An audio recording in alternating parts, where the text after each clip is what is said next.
Come on. Get them shackles off him. Poor son can't eat proper. Dunno. Not sure I like that. What if he runs for it? He's worth a heap of coin.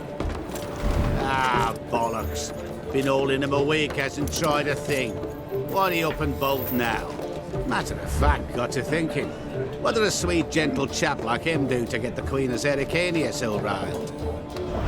She's a shrew, that's what. Queen and witch in one. Worst of both worlds. Enough about her. What do you say to one more of your tales? While we toss down some cards. Ah, why not? And since you mentioned one queen...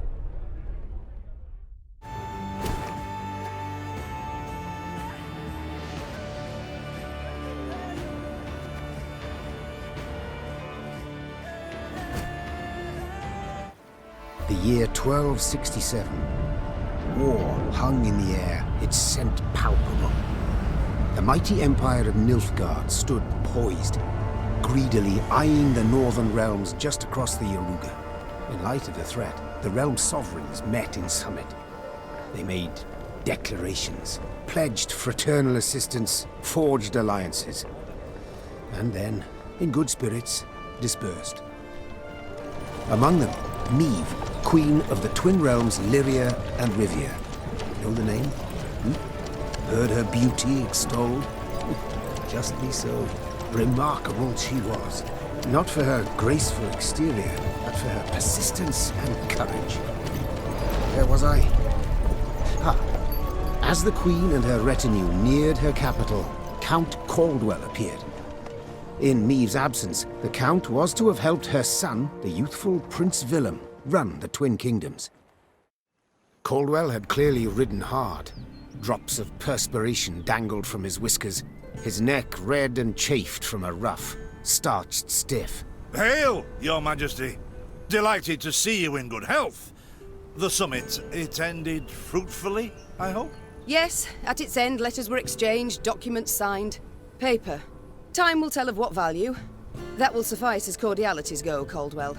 Tell me what's happened, for I sincerely doubt sheer longing prompted you to ride out. Indeed, Your Grace.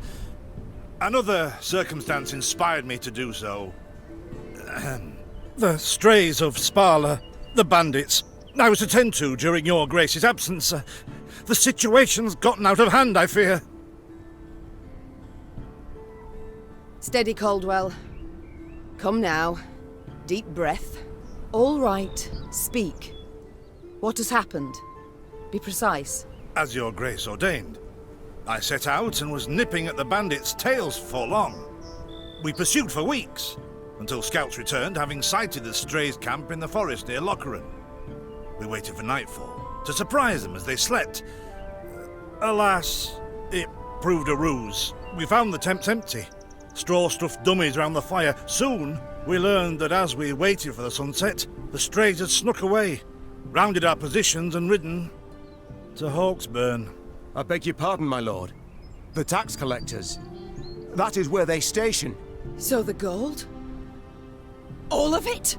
It's stolen, Your Grace, but I shall do all in my power to recover it. This I vow, if it be Your Grace's wish. After weeks in the saddle, Your Grace's wishes are modest. A hot bath and a night's sleep in her own bed. Yet, they shall have to wait. I must look personally to this matter. Your force, Caldwell, I will now command. You... send a herald to Hawksburn. They must prepare for the Queen's arrival. Air the rooms, dust off the porcelain. Make certain they do it. Do you see now, Reynard? I believe I foretold it would be thus. My son wasn't ready in the least to rule an entire country. I confess, Prince Willem has much to learn yet. Yes. And very little time.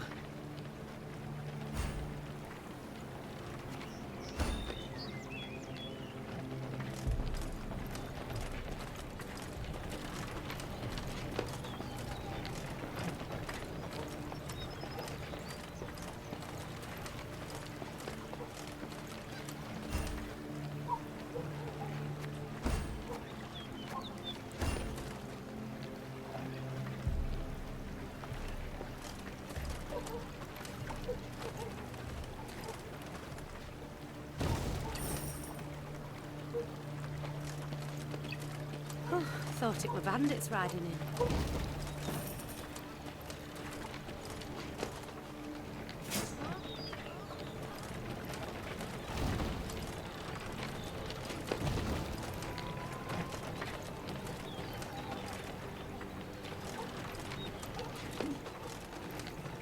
Milka. They stretched her over a fire till she told them where she buried her gold.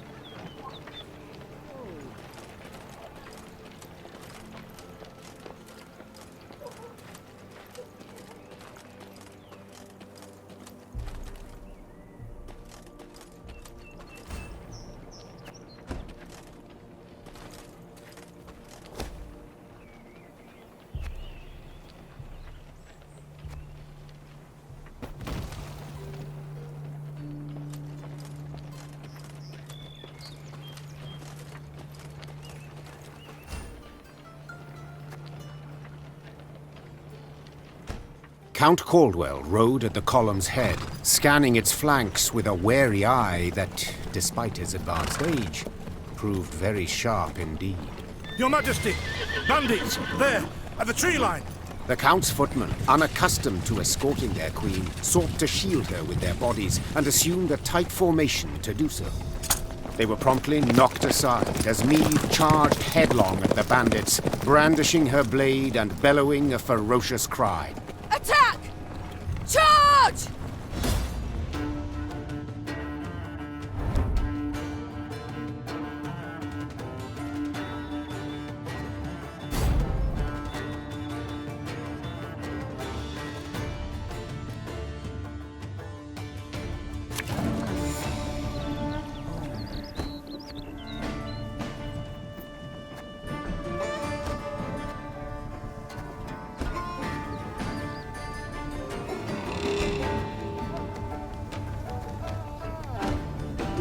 Ever have a storm knock out one of your teeth?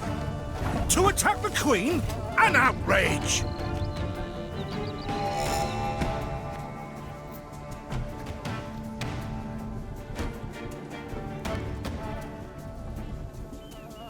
Your Grace, the men await.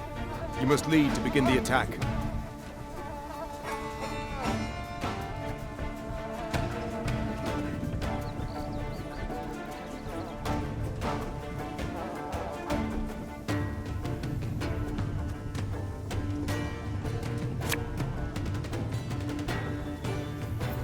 There's a tighter ring. Salt of the earth, they are, Your Grace. They'd follow you into fire. You need simply say the word.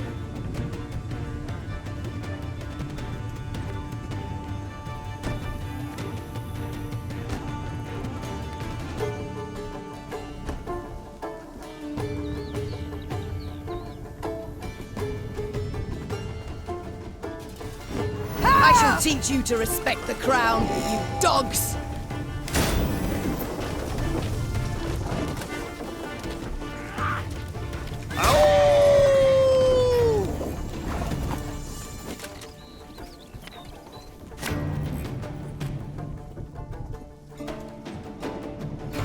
One bullet I need.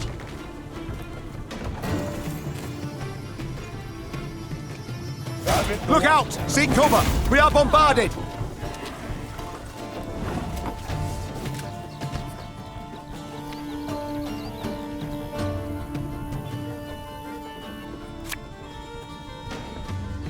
What? Who dares? The strays took tail and run! Yes! Our victory is assured! Sound the horns! May they sing praises of this triumph for ages!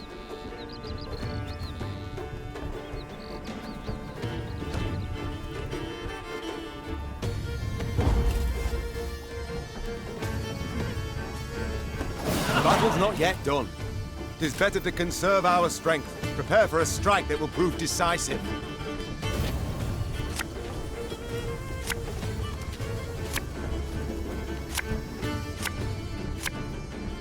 Battle formation! Protect the Queen!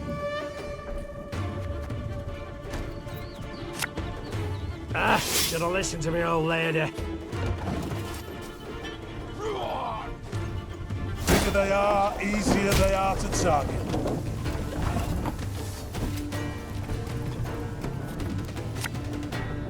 Give me a tap.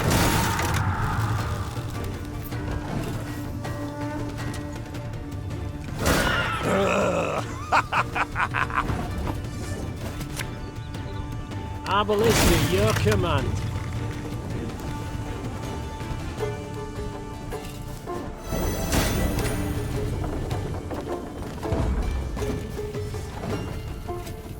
Thing about slings, they hide well. I congratulate you on your latest victory, Your Grace. The bandits stood not a chance.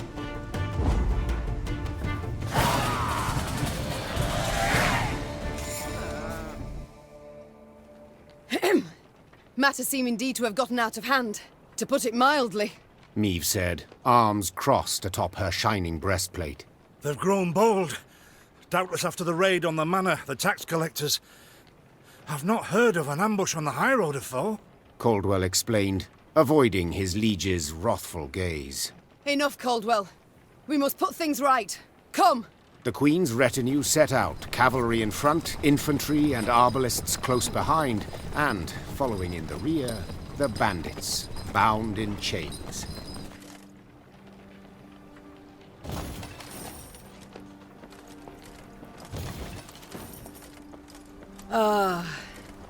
I do adore this prospect. Yes. Lyria, the Pearl of the North. With its hills and dales. Why, its beauty matched only by that of its queen. After 3 weeks in the saddle, I've my doubts, Count. We shall pitch camp here. Our soldiers need respite. A spell of it they deserve.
A bit of respite, Reynard?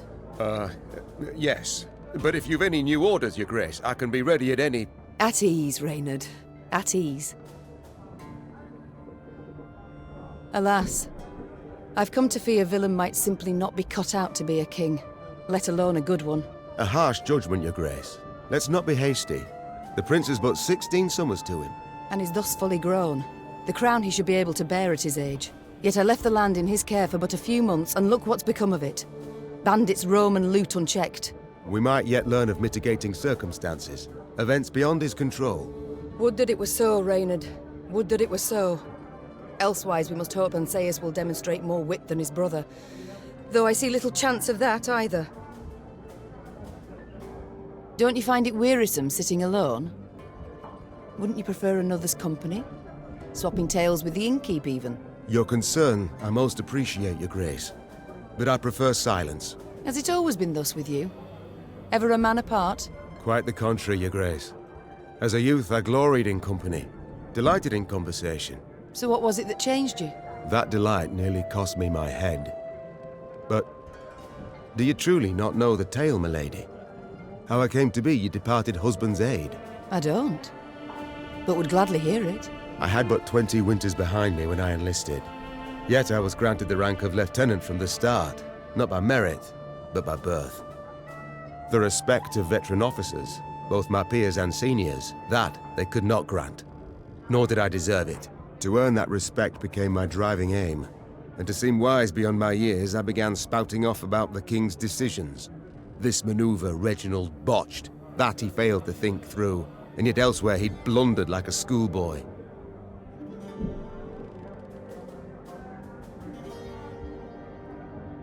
Talk of that nature could only ever result in misfortune. It was not long before I was clanking about in shackles. Another officer had reported me. I was charged with lèse-majesté. The court-martial took but a quarter of an hour to deliver verdict and sentence. I was guilty of treason, and the noose awaited me. But Reginald first stayed the execution, then ordered that I repeat every word I'd uttered about his person or deeds. Soaked with sweat, my voice cracking, I did as he ordained. Reginald listened, raptly and silently. And when I'd finished, he declared I was right. He then appointed me his personal aide. A clever lad like you, I can always use at my side. Indeed. Though hardly sharp himself, wisdom in others Reginald both recognized and heeded. It was then I swore two things. Firstly, never again to wag my tongue like a fool. Secondly, never to betray his trust. And you never did. Know what he told me moments before he passed?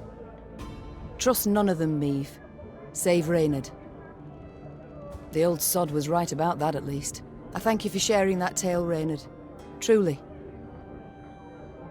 It's time I attended to other matters.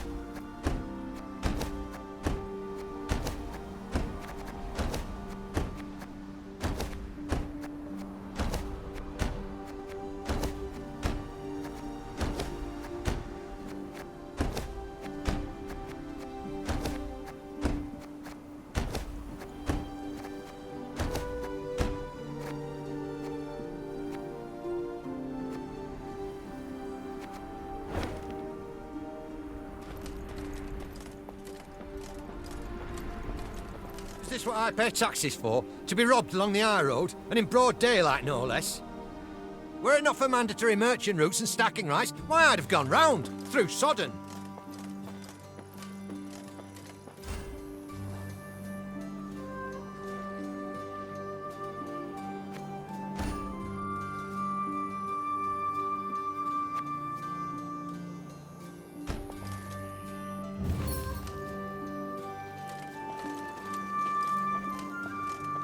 Gods of mercy! Whatever is this filth? Necrophages. Drawn here by blood scent. For such vile monstrosities to prowl the high roads of my realm, I won't allow it! Attack!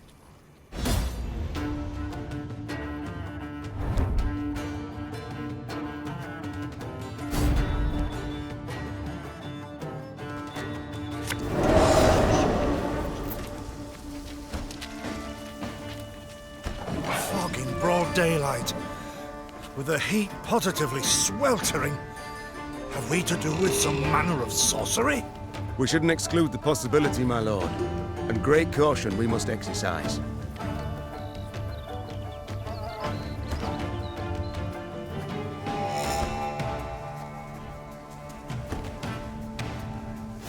Reynard, what is this? Some spectre? A strigger? I can't be sure, Your Grace. It's the first I've seen of any such... thing.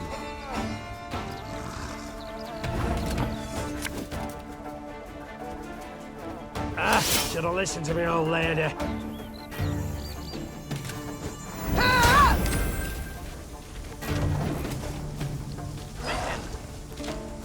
These carrion eaters. I know them.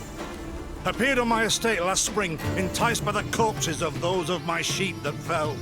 Harmless at first. Until, that is, they fill their guts. Seemed to become quite powerful then.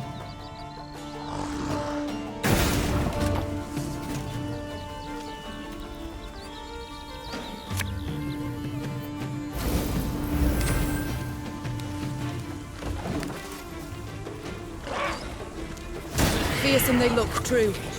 But they bleed just as we do. Onward! Slay the filth!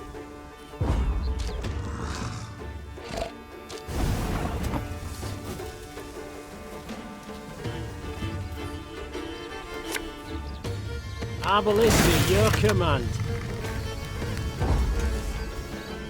Ah! So fortunate we routed the beasts before they had a chance to gorge.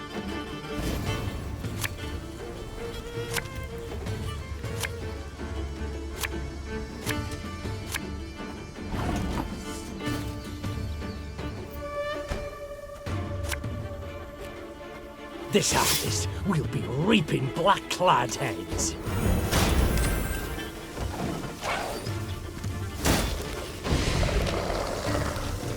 Your Grace, yet more come. They fill their bellies, ma. This doesn't bode well. Oh no, not well at all. Armor wars.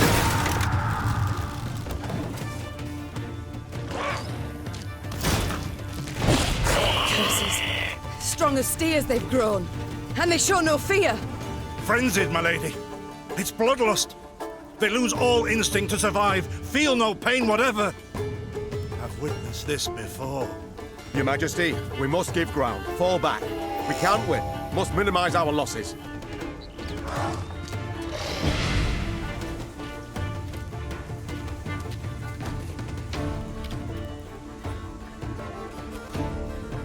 My Queen, there is no shame in ceding the field when fortunes turn sour.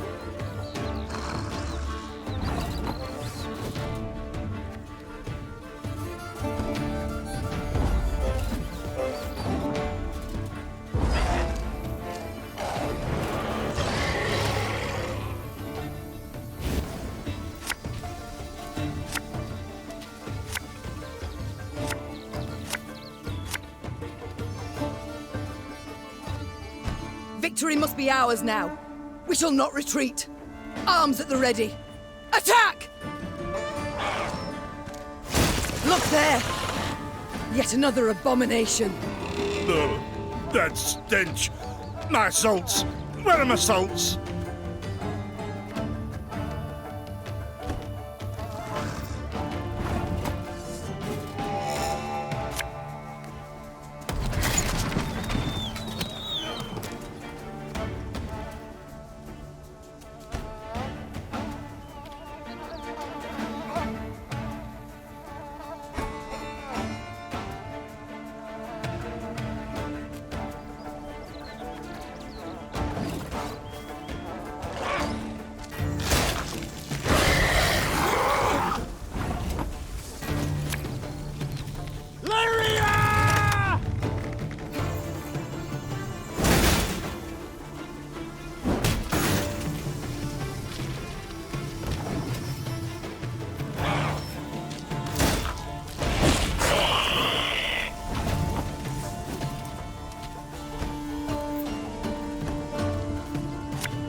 Her Majesty is exceptional.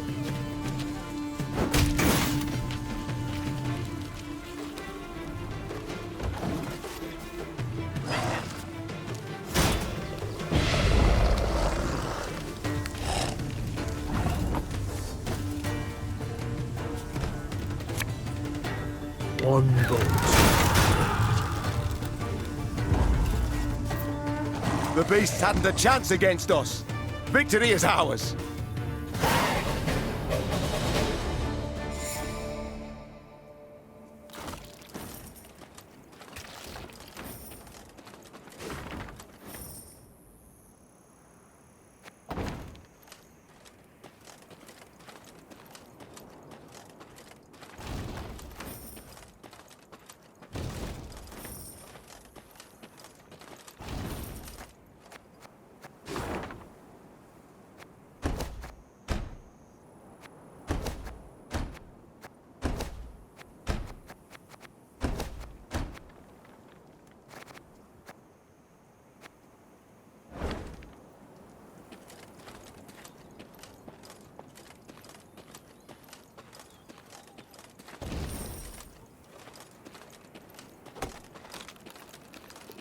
Many trees we've felled, my lady.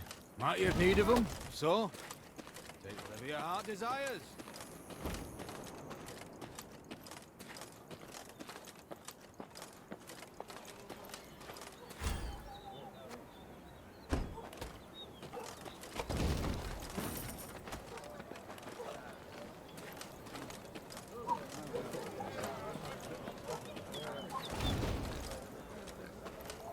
Lady, the masks they wear.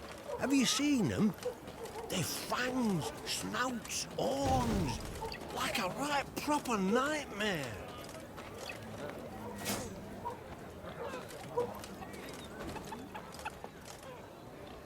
Soon, Queen and retinue arrived at Hawksburn. The men stationed there they found standing at attention, baking under the blistering noonday sun. Your Majesty, Count Caldwell. Stand at ease, Sergeant, and report. The local peasants we've rounded up in the yard, Your Grace. Expect they might have lent the bandits aid. Yet our courtesy hadn't inspired them. They hadn't peeped a word. Might it please Your Grace to summon the hangman? He ties a noose for them, should have them jabbering right quick. I'll speak to them first. Your Majesty, for the Queen to question commoners, why, it's simply not proper. Whom for? I shan't be stripped of crown and titles for it, so no impediment do I see.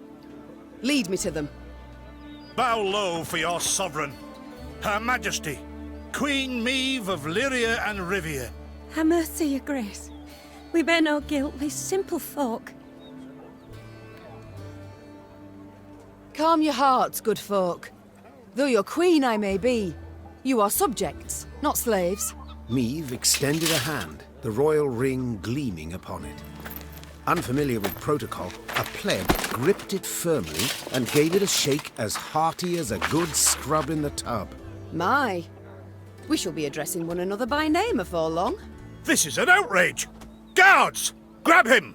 I've all in hand, Caldwell. Forgive me, Your Grace. I'm not accustomed, nohow. Nonsense. You've a firm grip, a spry handshake, and a bold spirit I can respect. What do they call you, man? Helmer, son of Florence. Delighted, Helmer. Now understand me, man. I am in dire straits and in need of your aid. So please, answer my queries in full and forthrightly. The bandits, whom do they follow? Him, my lady. We seen him. No name, just an odd title. The Duke of Dogs, they call him. My, a blue-blood thoroughbred mutt. Where are he and his hounds bound? Did he say? That recall, Imogen? What do you name? A Gleeton or something? Clayton. Lord Clayton. His estate lies to the south. Sound the horns. Have the men form up. We march at once. Milady! I'll no higher for the Duke. He's a good man. Gave us proper brass for the welcome we gave him. Shared what grub he had. Shut it, louts. The Queen's had her say. Your Grace, your orders. What are we to do with them?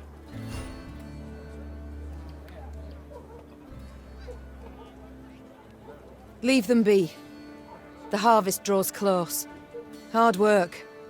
They'll have their hands full. Oh, milady. Thanks be to you, thanks be. I pray Mother Melita lay watch over your kind heart. Pray she watches over yours. Should I hear of you sheltering bandits again, of you lying to my officers, I shall return and put torch to every hut, field and orchard. Understood. Meve set off toward Lord Clayton's estate at a gallop, her mount knocking the peasants aside as it kicked up a cloud of dust. The The folk of Hawksburn spoke of the royal visit long after, albeit ever behind closed doors and in hushed tones.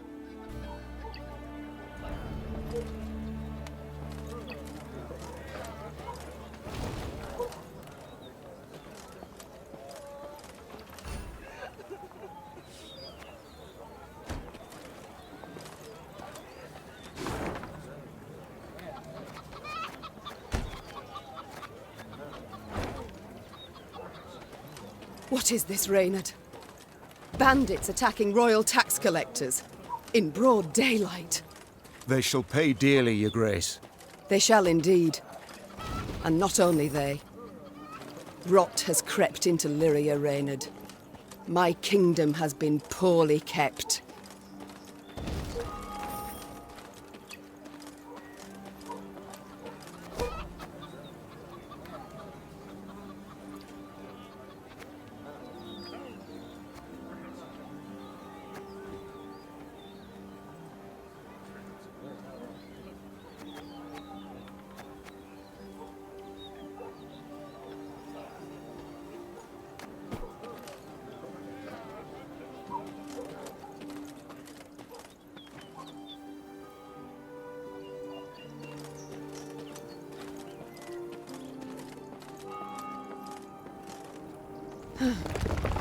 That rumble. What is it? Look out! Rock slide!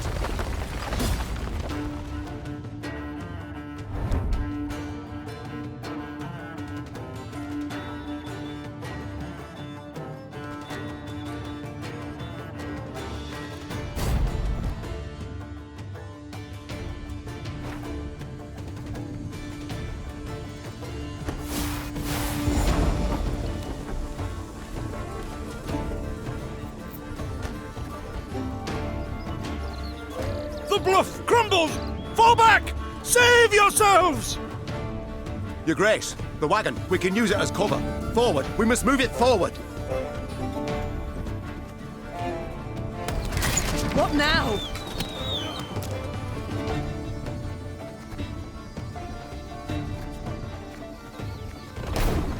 You're far fewer than I presumed. Summon your comrades, damn it! Chop chop! Before I reach for my whip. Arbalist to your command.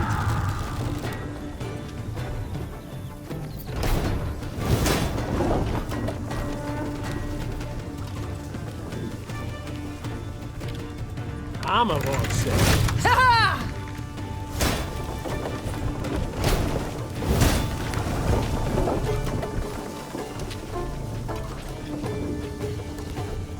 The wagon! Use the wagon now!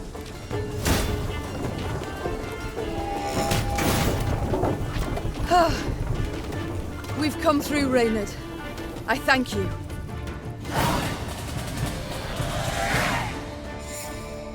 The walls of the temple collapsed.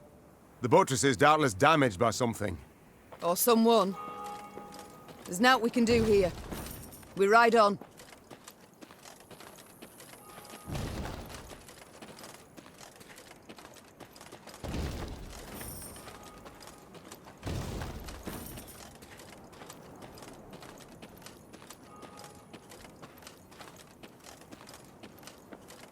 A peasant cart, loaded with a heap of hay, came rattling down the road from the opposite direction.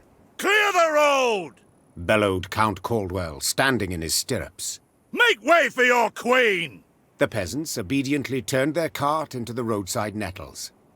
As she passed, Meave glanced towards it and froze.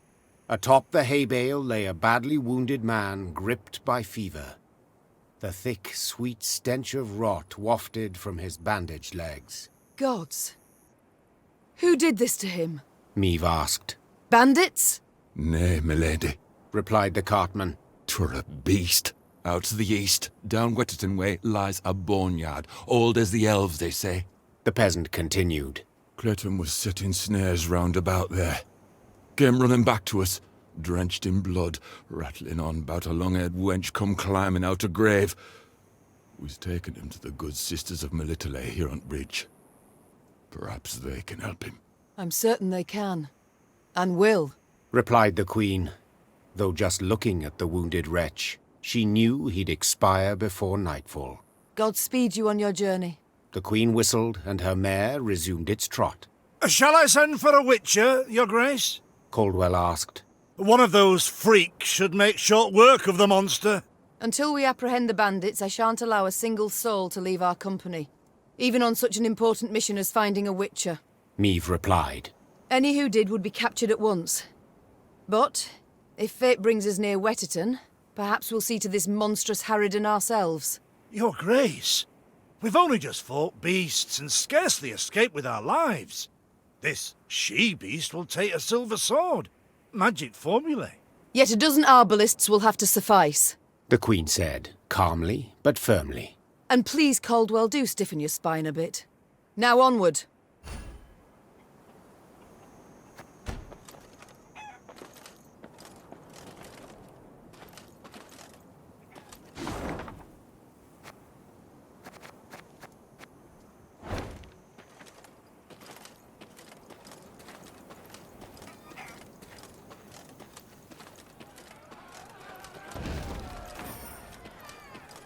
Off to Wetterton, are ye?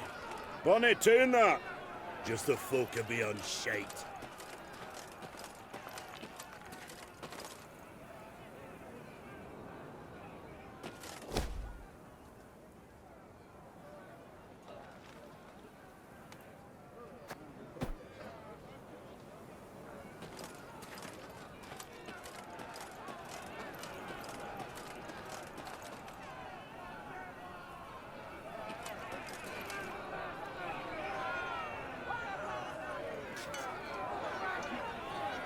As they neared Wetterton, the Queen ordered her company to halt.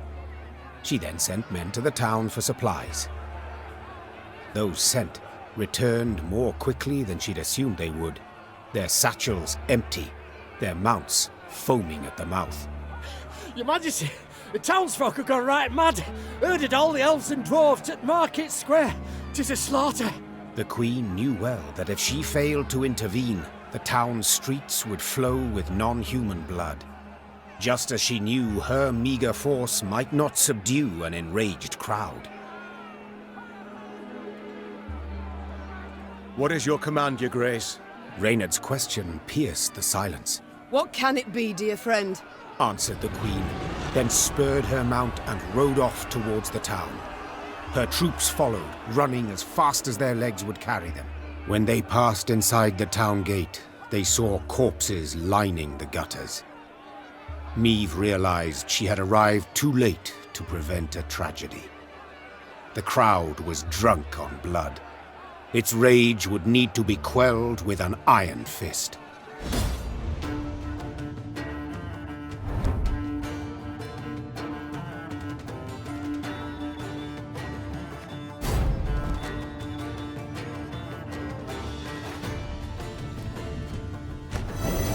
Step away, or see your heads bounce down the cobblestones!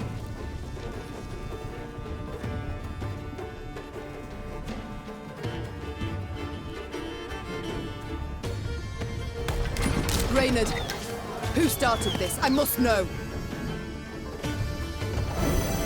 So much hatred. We must put a stop to it. Got any victuals? Hungry like a wolf, I am.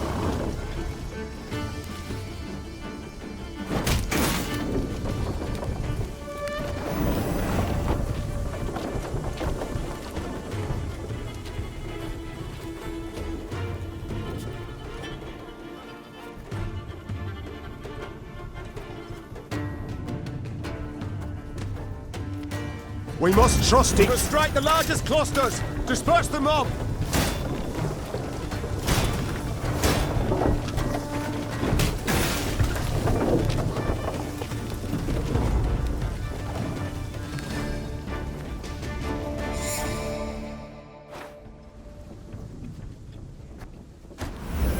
Step away, or see your heads bounce down the cobblestones!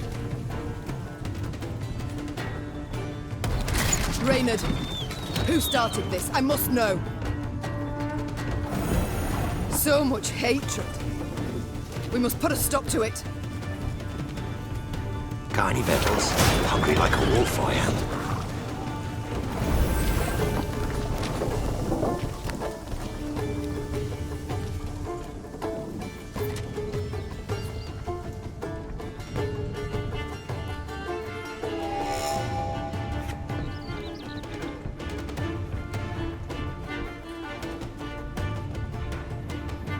We must trust each... We must strike the largest clusters! Disperse the mob!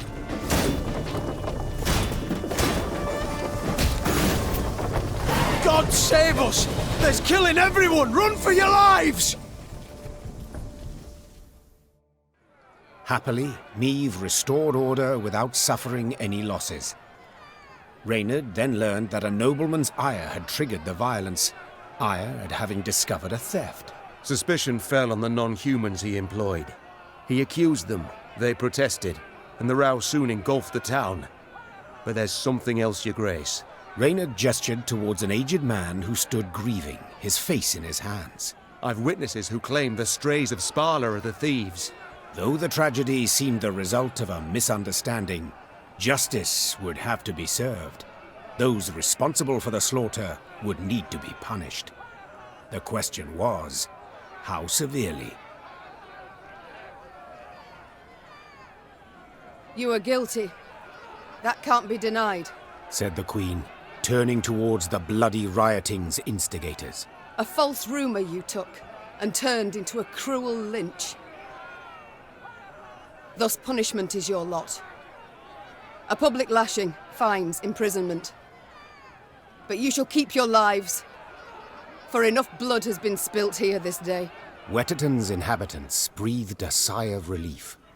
But the non-human survivors took offense at the lenient sentence. Soon after, the Lyrian army's elves and dwarves quietly disappeared, deserted. Few doubted the reason. They would not risk their necks for a queen who held their lives in such low regard.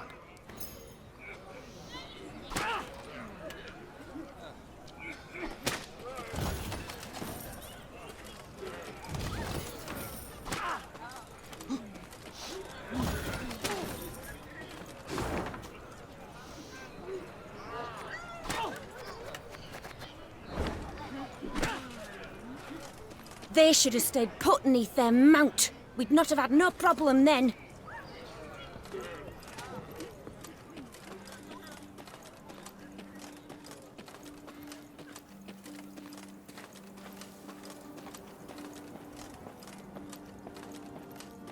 Beware, some bandits on thy road round dawn. Those that call themselves the Strays. Beware, some bandits on thy road round dawn. Those that call themselves the Strays.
Give me a time.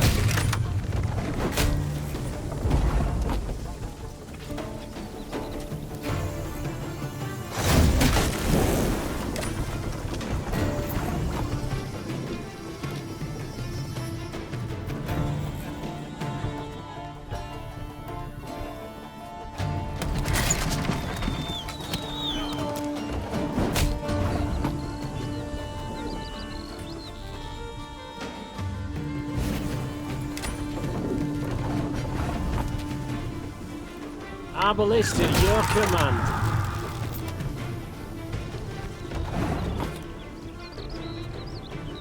Can't take it anymore.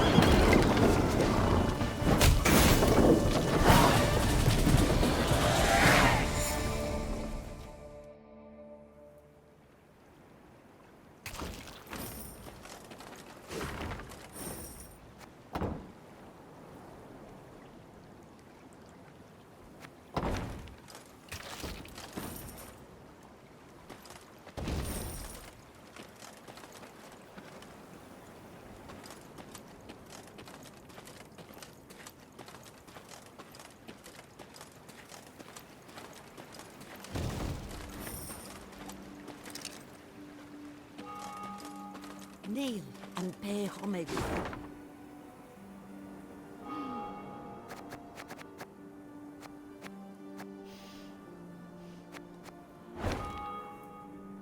Kneel and pay homage to the gods. You shall be rewarded.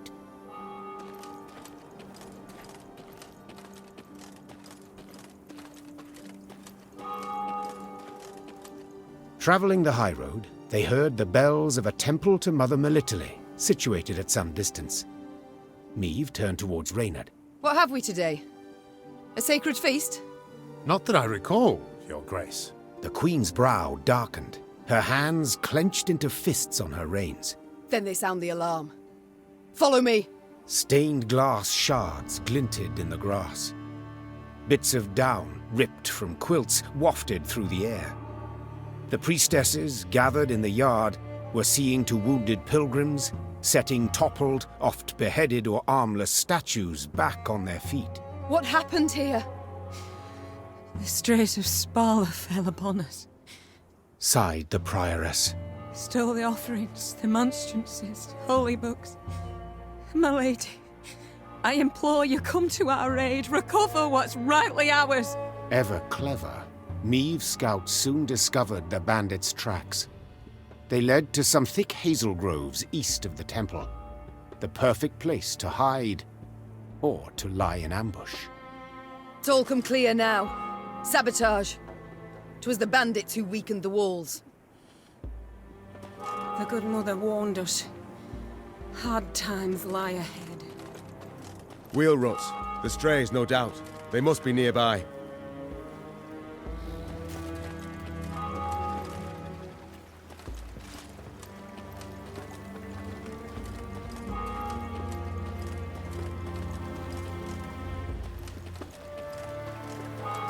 Statues of the good mother, how dare they? To ravage statues of the...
Your Majesty, turn back! There.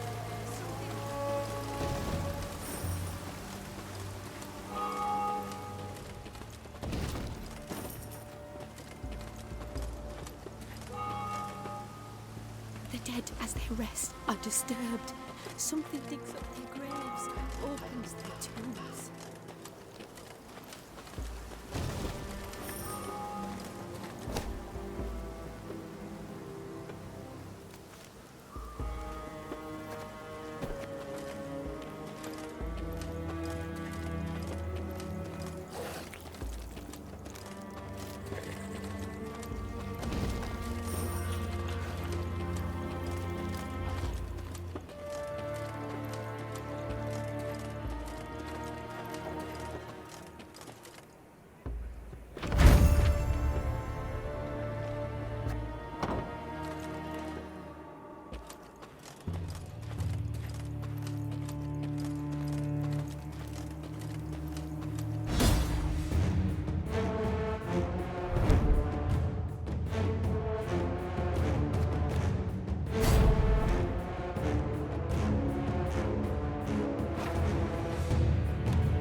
Got any victuals? Hungry like a wolf, I am.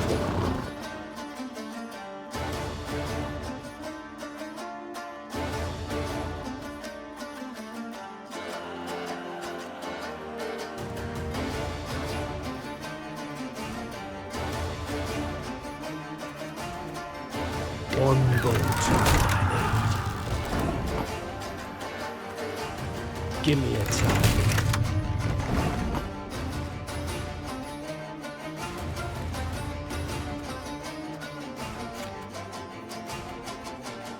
Keep calm, Tiberius. Our ballista, your command.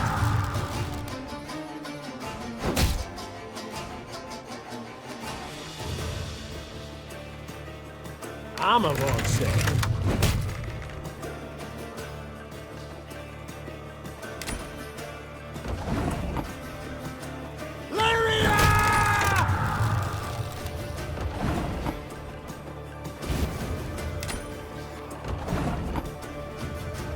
One bolt I need.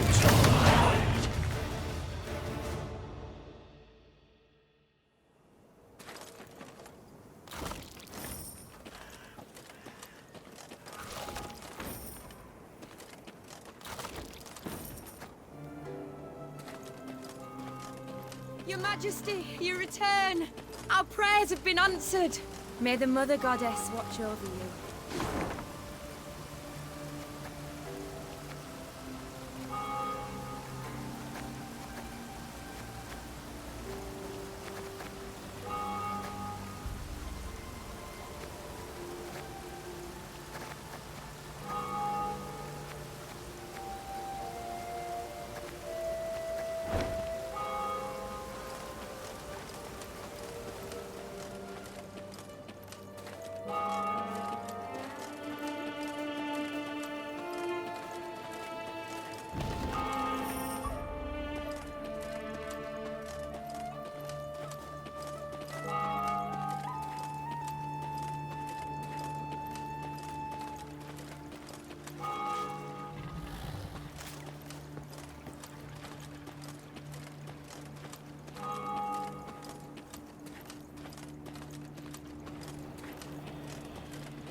My spirit's willing and how, but these damn boots are killing me.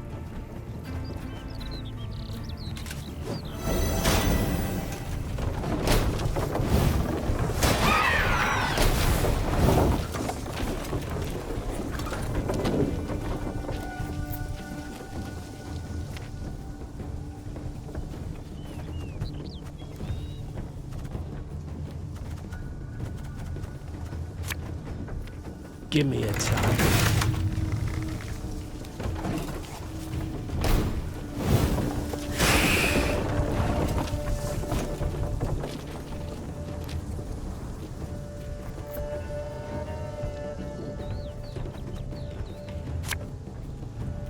Our ballista, your command.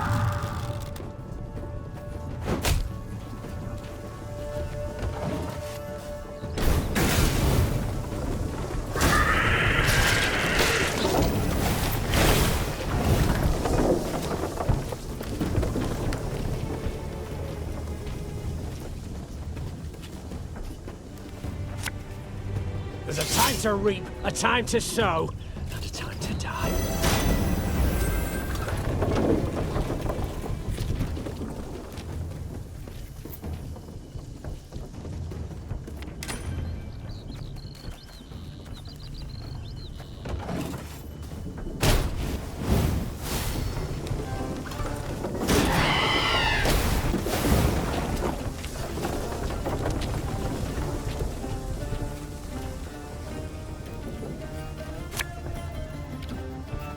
If you insist. I'm a won't say.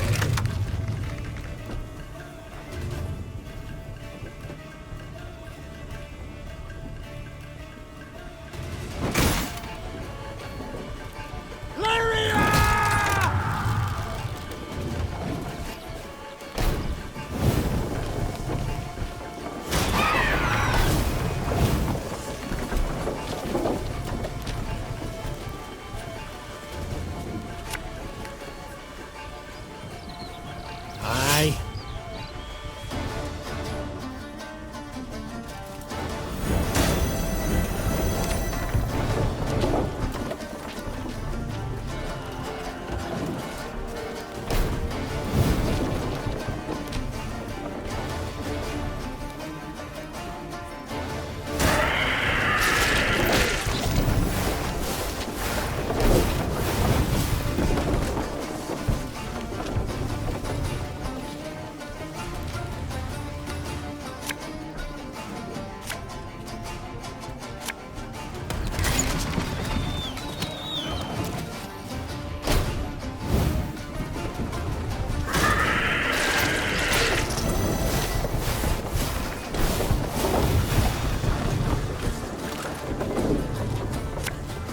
You can try to win them all, but you won't.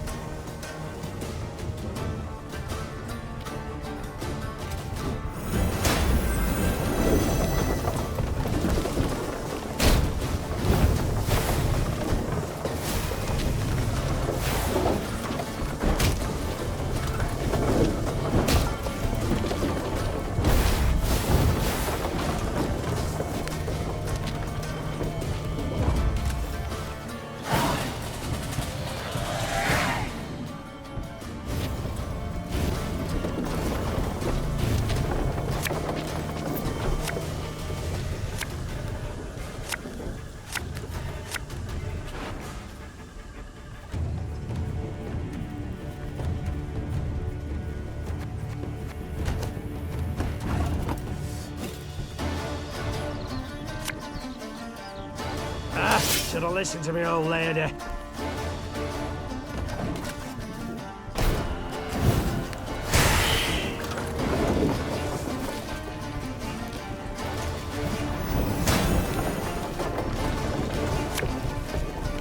Can't take it anymore.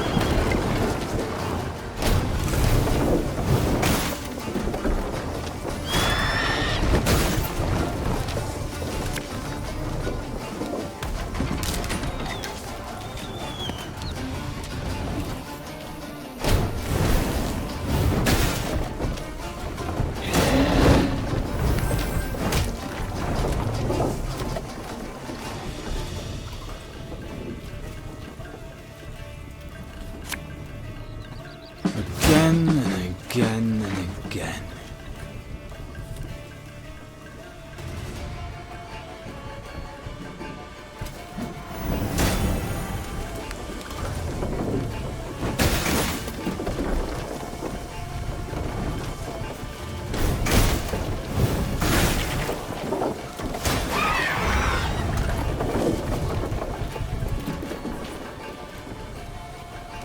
This harvest will be reaping black-clad heads.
The good mother warned us.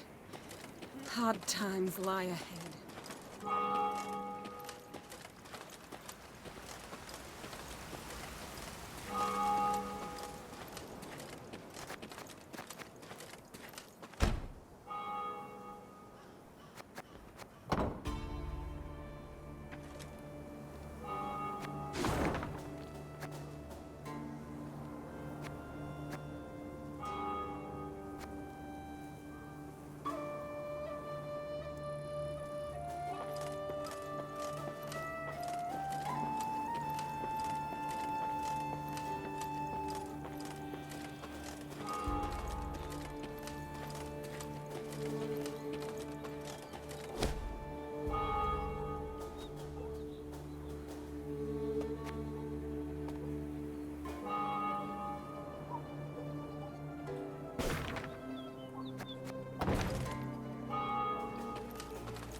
The bandits had pitched camp in a nearby wood. Spirits buoyed by the wine they'd stolen from the cloister cellar, the brigands had not posted sentries. Another round! To the sisters! Neve's soldiers were eager, insistent. The desecrators would be punished. Yet only the Queen could order the assault. High time we put these strays on a leash. Spat the Queen, spurring her horse. To arms! Follow me! Tankards clattered to the ground as the strays reached for their weapons. The brigands would not even fathom giving up without a fight.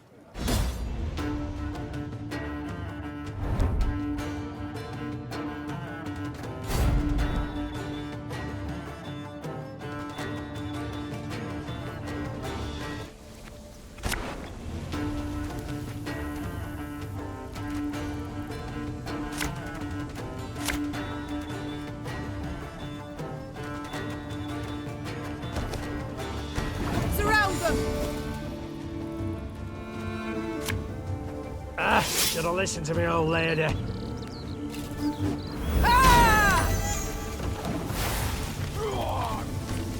Stick 'em up! High as the clouds! Now!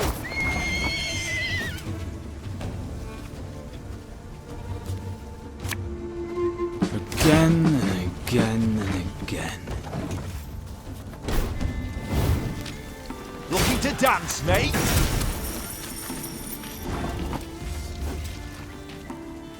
This harvest, we'll be reaping black-clad hens. Can't take it anymore.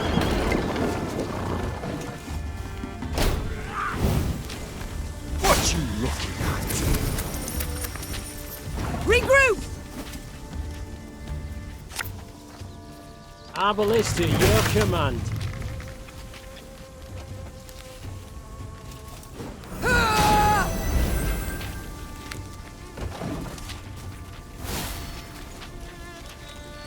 Bigger they are, easier they are to target.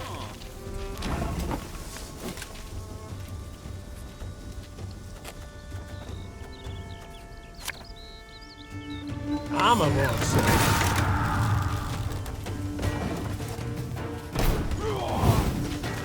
You can pay the toll in one of two ways. In silver or in blood. If you insist. One bullet's all I need.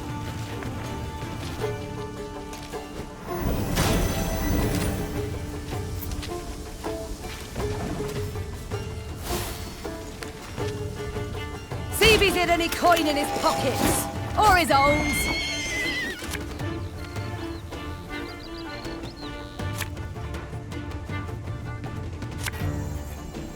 My spirit's willing and how, but these damn boots are killing me. Gotta get our asses moving.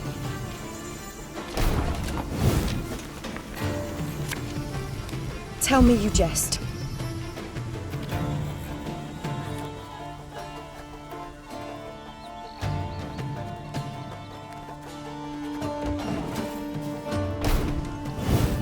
No time for that!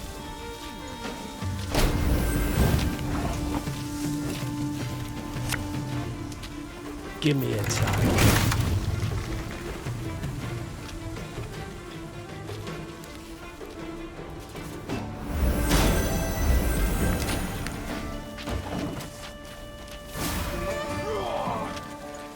Thing about slings, they hide well.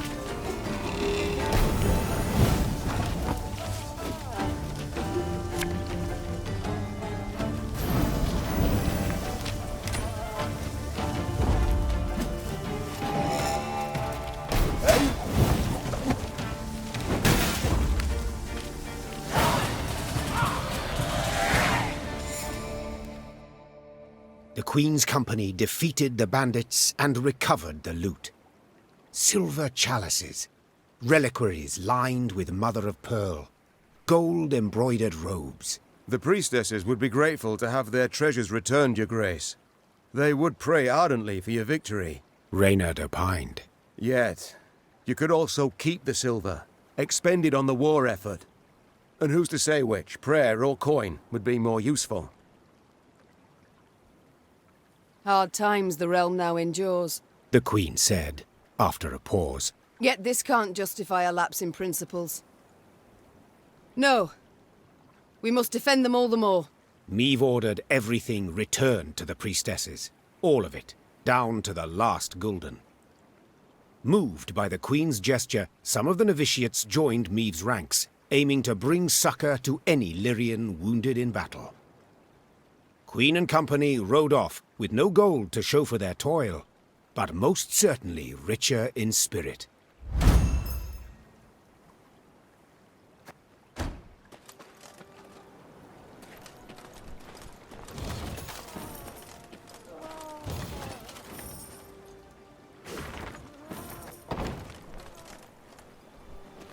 Sure you can bind a rabid dog, tie his four legs together, but you'll not stop him from lashing out and biting.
Off to the nuptials, ma'am.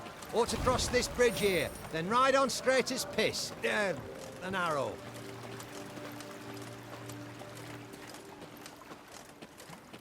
The Queen rides her there. The Queen. She'll smite the bandits. Save us, one and all.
folk, the Queen's returned. Welcome her we must. Tribute in hand.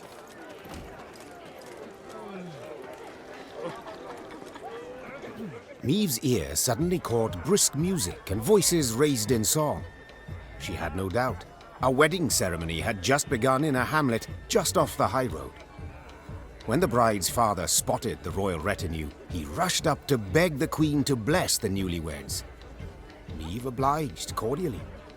Encouraged, the father boldly invited Maeve and her court to join in the festivities. You'd do us a right honour, my lady. And your men would bolster their strength afore to march ahead. We beg ye, eat, drink and rejoice with us.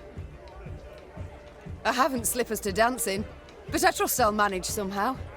Lead on, good man. The nuptials took place in the shade of a vast oak tree. Then the newlyweds and their guests walked in procession to a barn adorned with flowers. An uproarious celebration ensued.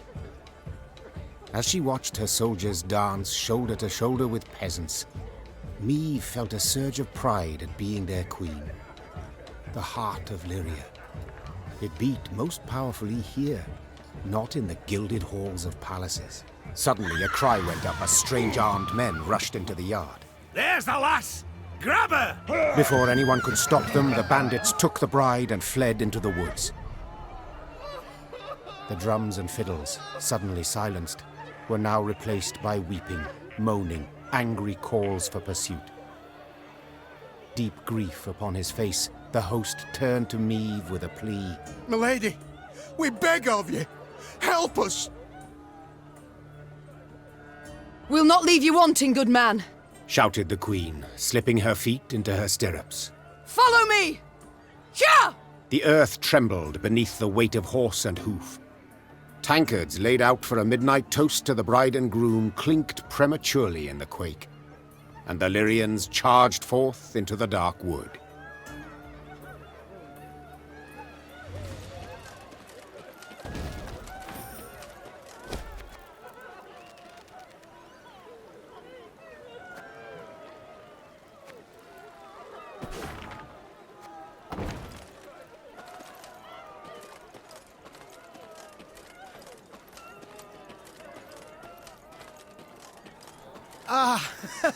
Our Queen! Why, pretty as a painting she is.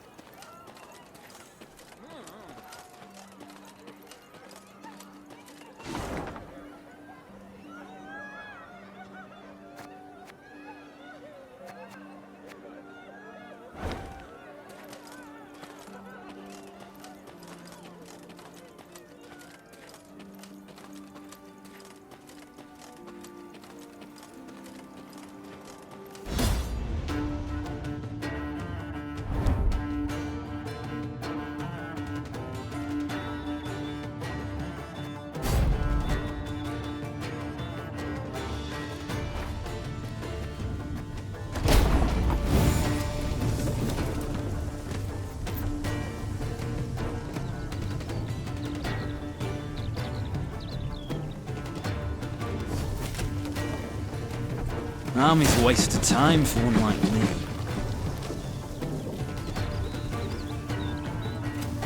Ha!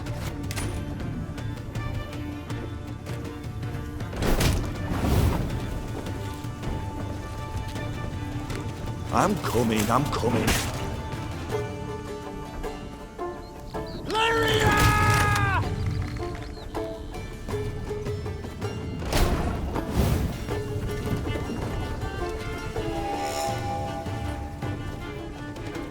Her Majesty is exceptional.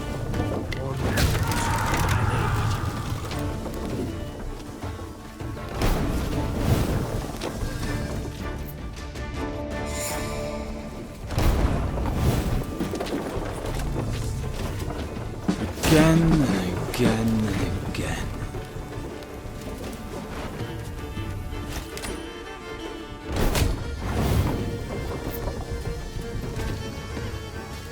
I'm coming.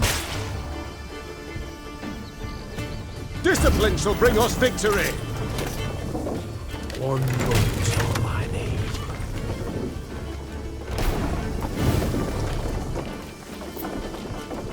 Give me a time.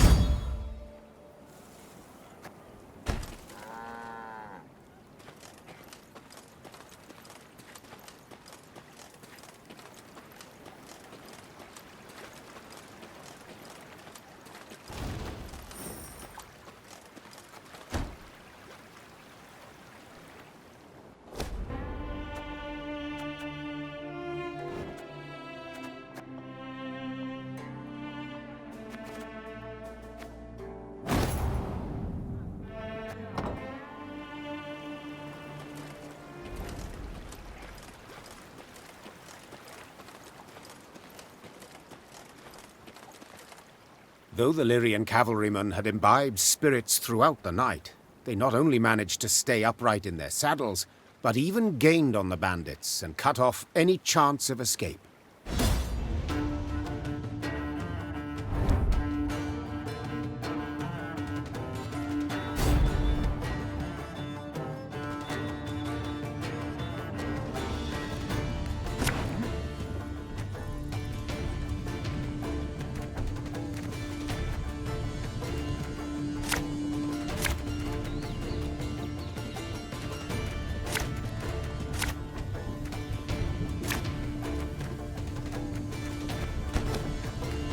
Stop them!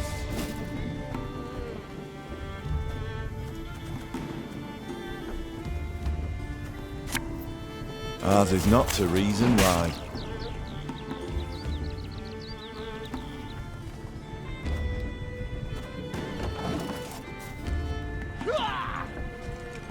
The chase is on!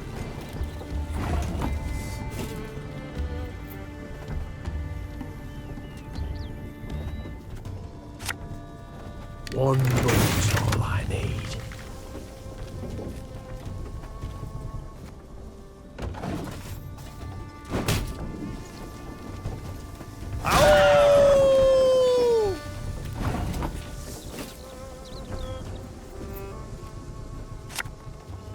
Give me a time.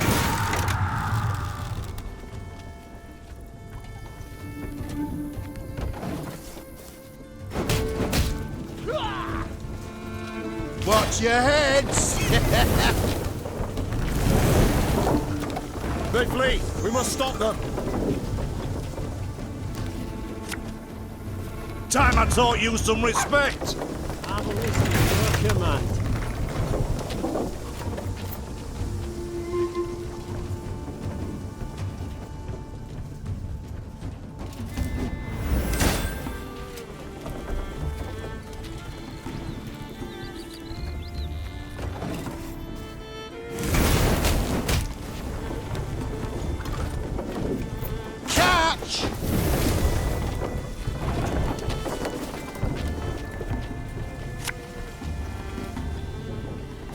I'm a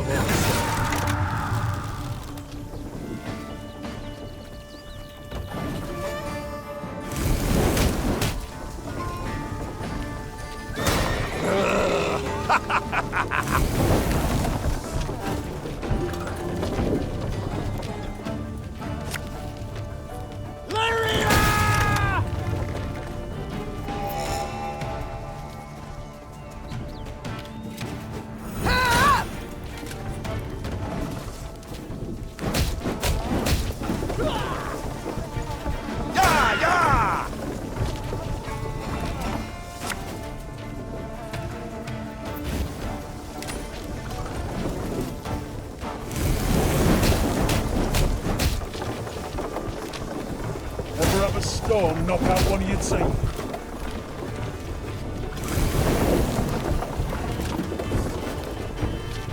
one boat. We have them, Your Majesty! Neve's troops defeated the bandits and rescued the bride. Only to be surprised. For the maiden fair dropped to her knees and burst into tears of sorrow, not joy. Weep not, child.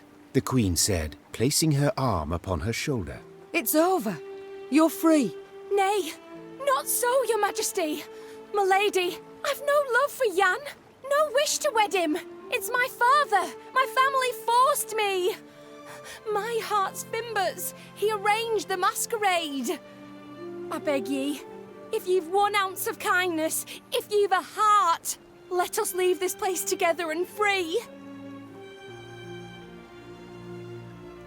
This scheme you've pursued, I can't condone. Folk have been wounded. Some might have died. Said the Queen. Yet, equally, I cannot let others force you to marry. So, may we go, Your Grace? You may. Fast as your legs will carry you, afore I've a change of heart.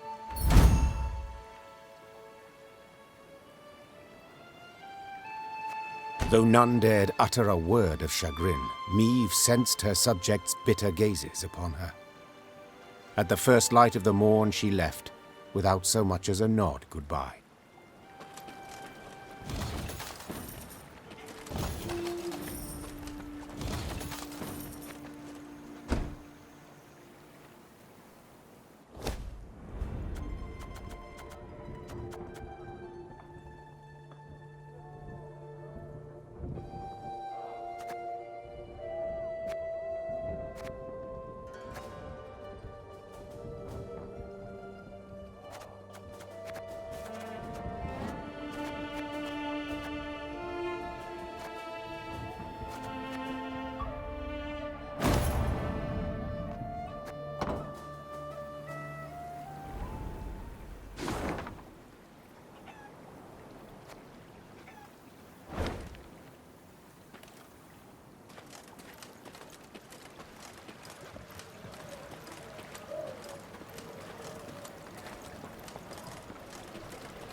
The Lyrians entered the graveyard.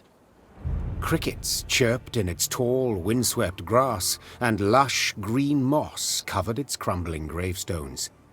Only a fresh bloodstain upon a mausoleum wall suggested that something disturbed the dead in their rest and hunted the living. Save your tears, throw off your grief.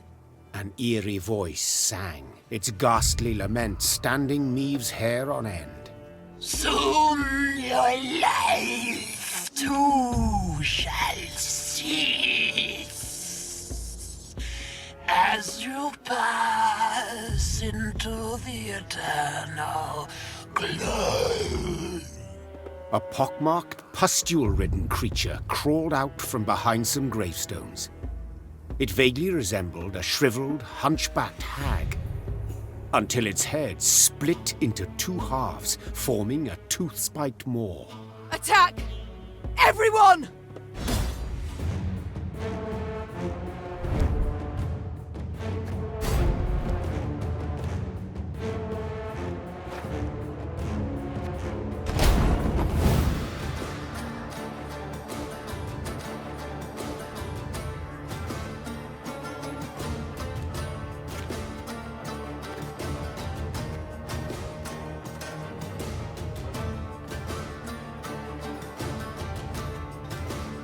Should have listened to me, old lady.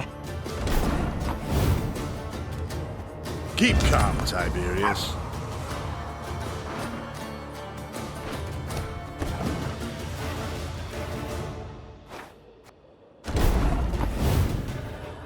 One bolt.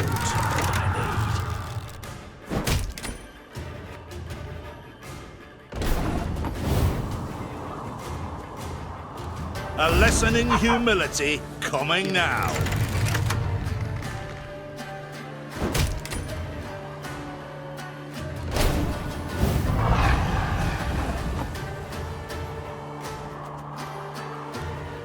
My spirit's willing and how, but these damn things are killing me. There's a time to reap, a time to sow, and a time to die.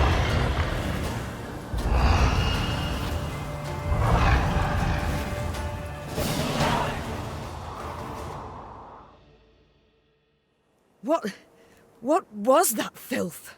The queen croaked hoarsely as the dying monster writhed in agony at her feet. I know not, your grace, replied Reynard. But to be safe, I would have the corpse chopped up and burned. Elsewise, we will not be certain it shall not return. Yes, have it done. Maeve said, brushing her hair from her beaded brow. But quickly, lest dusk catch us in this foul place. The Lyrians soon resumed their march.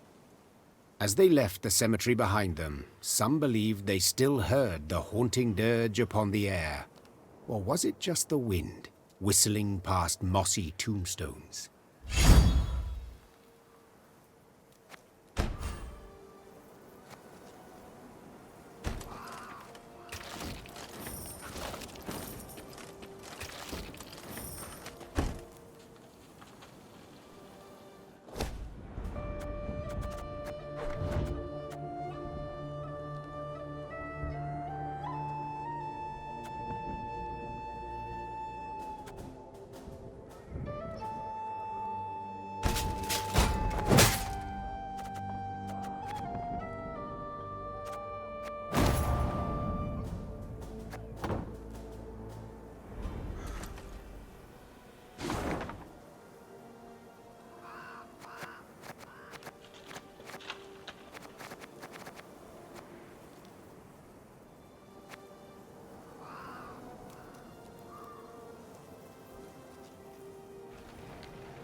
You spy that column of smoke? Gods damn it! Make haste! As the Clayton estate appeared from behind a tree line, the Queen and all in her retinue knew at once they had arrived too late. A veritable swarm of bandits milled about the yard.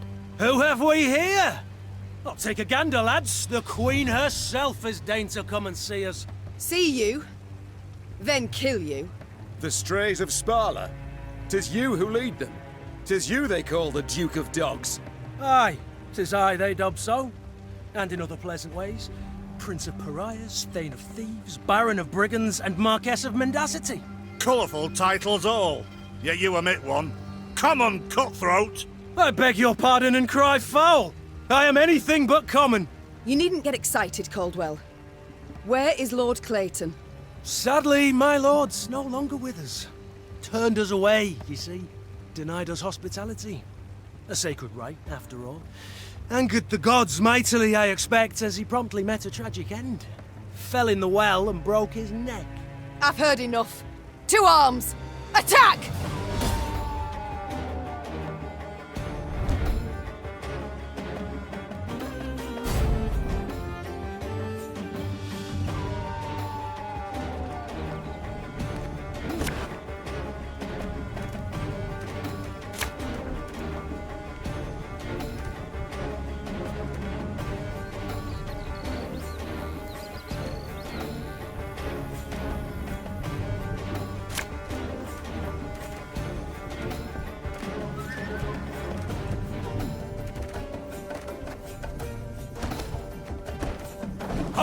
Lads, what say we throw this Queen a ball?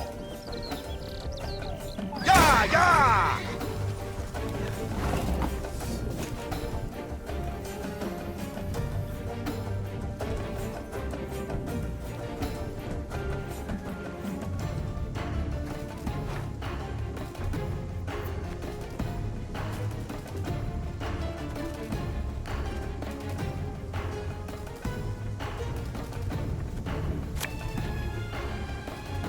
Should have listened to me, old lady.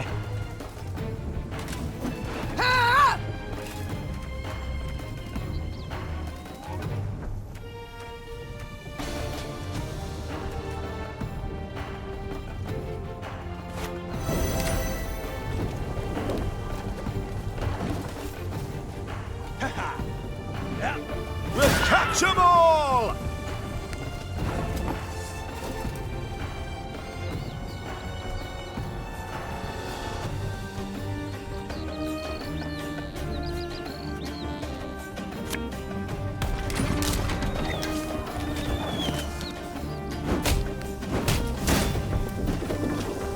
Watch your heads! Stand back! 'Tis some alchemical concoction!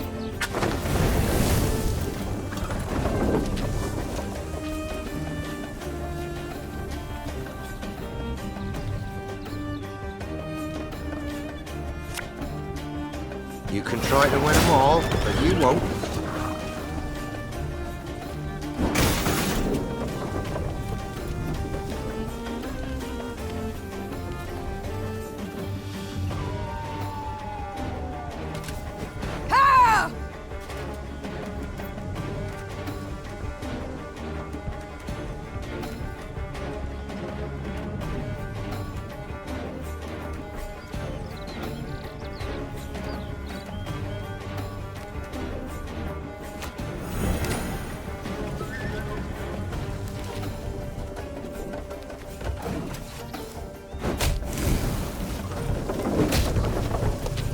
Well, well, my congratulations. Ah!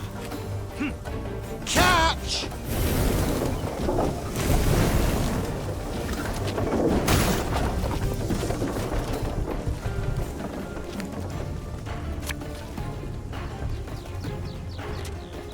I'm a won't say.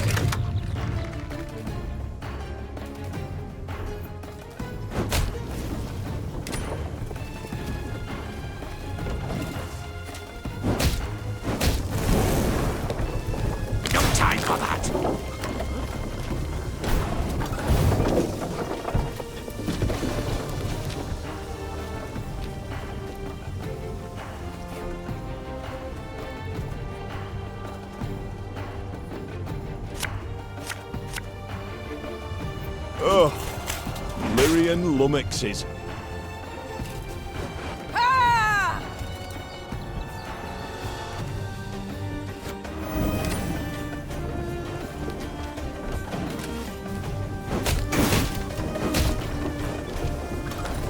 Up, up!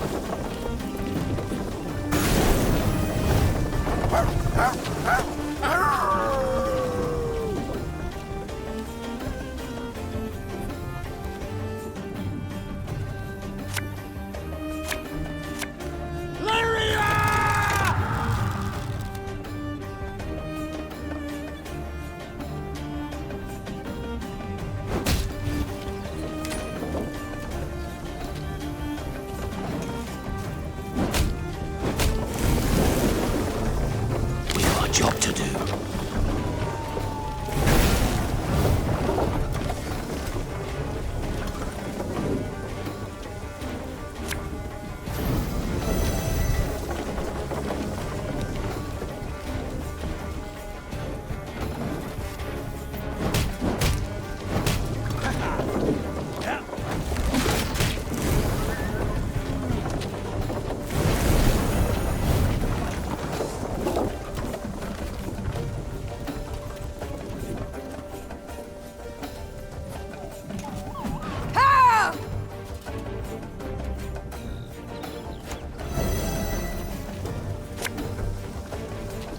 Left, right, left, right.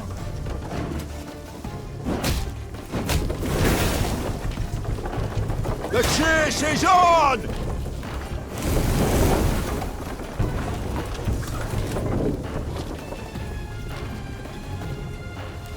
What? Who dares? Give me a target.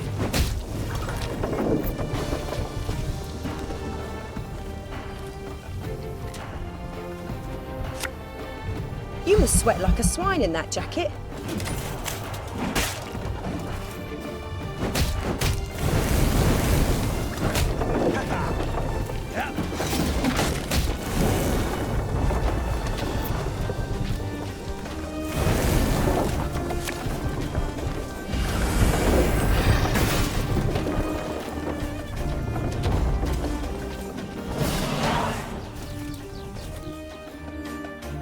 Bravo, Your Grace. Well played. I can't say the same for you, I fear. You'd have done better to die in battle. Bound for Lyria now, where the hangman will have his way with you. Splendid! I've ever wished to see the capital. Ugh. Take him away. As soldiers placed the Duke of Dogs in shackles, there was a sudden commotion. A messenger rushed in, sweaty, gasping for air, smelling of smoke and blood.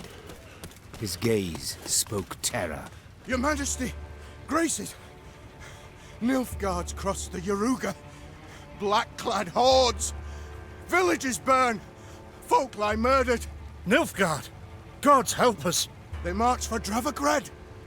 Prince Willem, he can't hope to arrive in time with aid. Help us. You must. Dravograd. Blast it all. Listen close, soldier. You're to take a fresh mount, ride hard back to your commander and say the Queen comes to repel the foe. Your Grace, begging your pardon, our force. We aren't many. Let's send for reinforcements first, elsewise...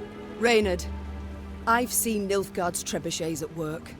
Should we delay until we're stronger, they'll leave no stone standing in Dravograd. We must ride for the town at once.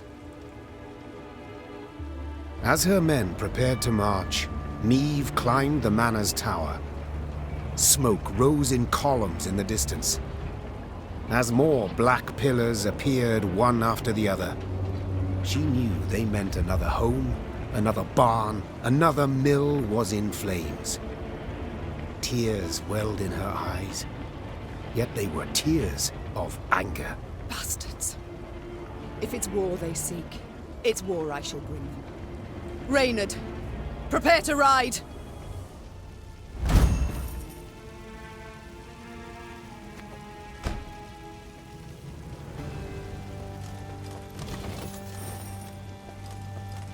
First bandits, now this. Misfortune does indeed come knocking twice. In hobnail boots, tramping upon my land. Nilfgaard shall regret this. I swear on all that is sacred and blessed.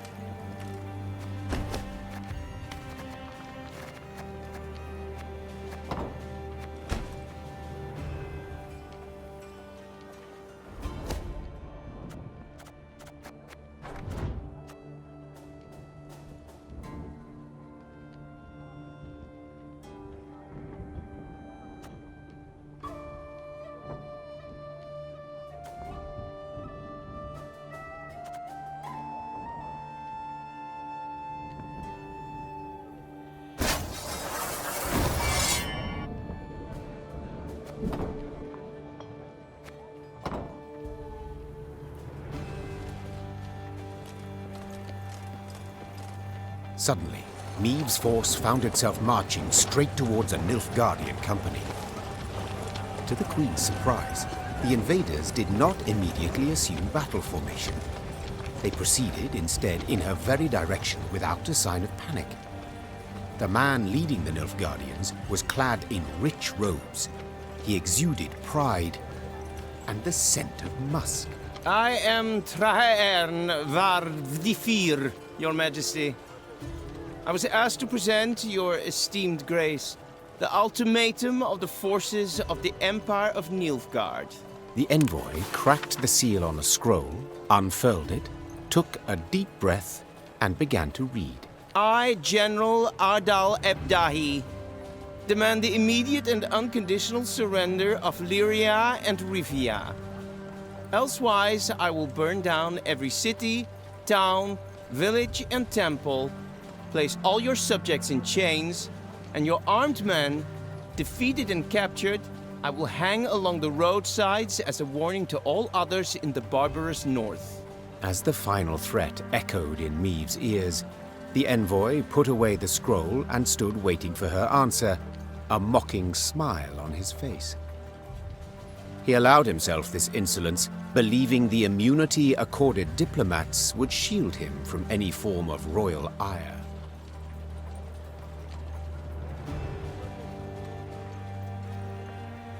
His Excellency speaks true. We Nordlings are barbarians, without exception, Answered the Queen. Though her voice was calm, most of those listening shuddered inside. We neither hold nor honor the standards of the civilized world. Among them, the immunity of envoys. At the...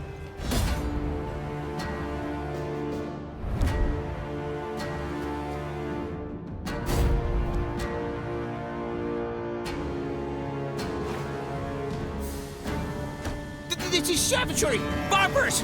Do attack an emissary!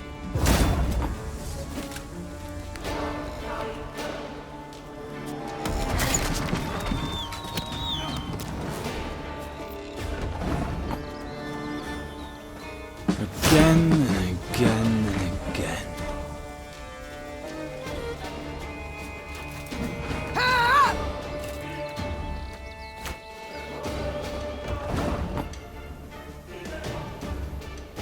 Oh, Lyrian lummoxes.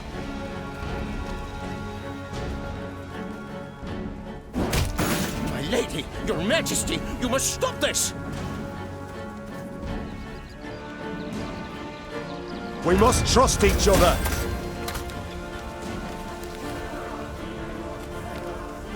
Aye.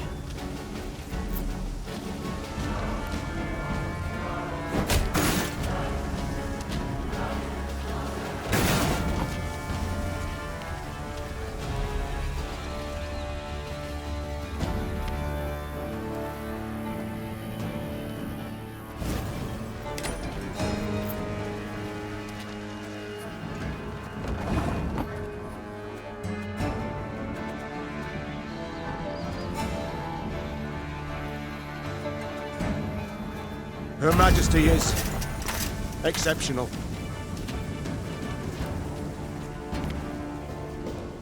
One boat.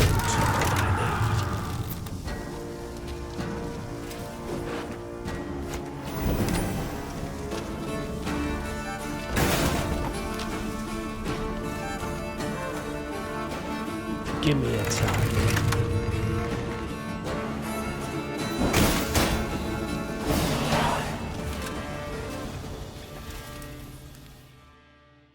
The envoy's escort crumbled beneath the onslaught of Maeve's Lyrians, who grabbed the emissary and brought him before their queen. Robes torn and head blooded, he no longer exuded imperial pride. Your Grace, what would you have us do with this pompous arse? I want him shackled in iron collar and manacles. To the capital we shall take him, and in the castle dungeon he shall taste of northern hospitality. The envoy's jaw opened, but no sound, no protest came forth. The queen's irate stare drilling into him, he simply swallowed audibly. Traherne var Fetifir, usually silver-tongued, remained utterly silent the rest of the way to the capital.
$152, $154.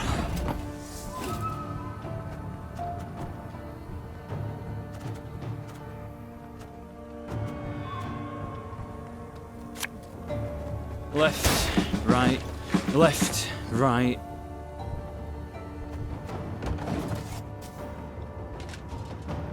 Elhansa! Yes! Grabbing duty again? Oh, gods.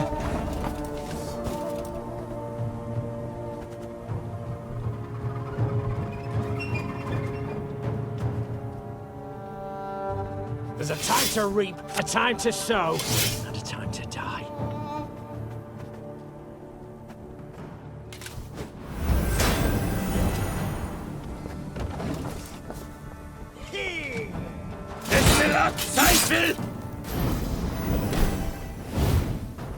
New orders? No? Ah.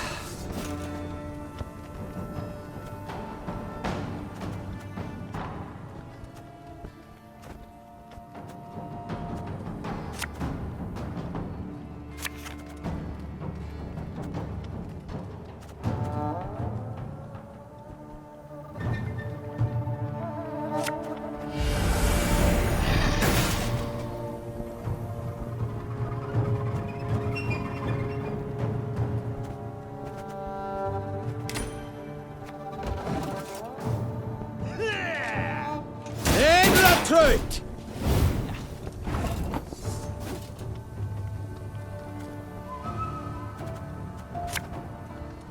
Our ballista, your command.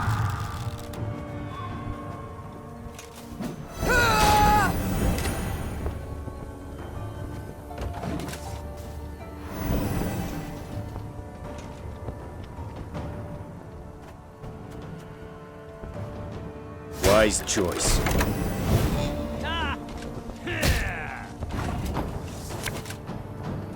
I'm a voice.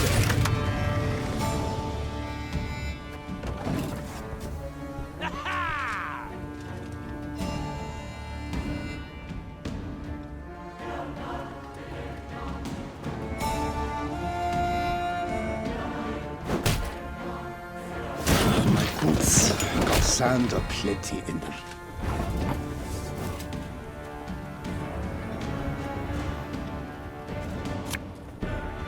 Time I taught you some respect!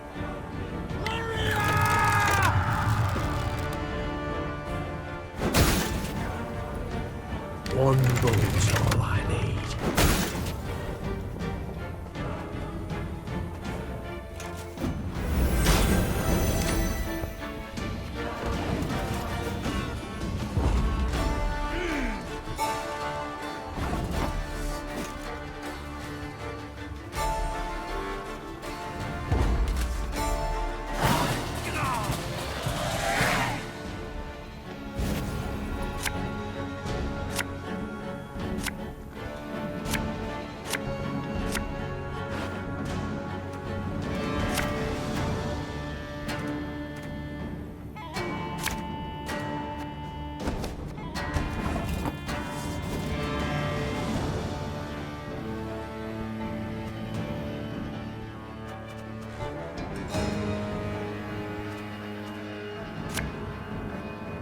Again and again and again.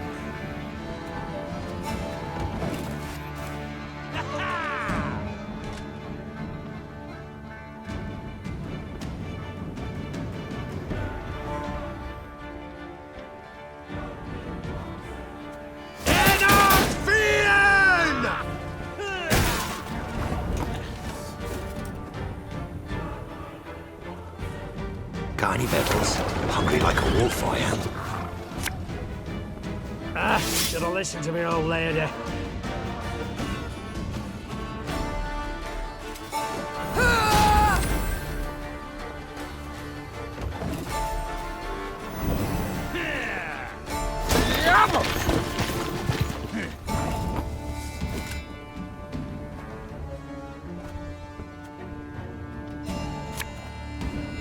You can try to win them all, but you won't.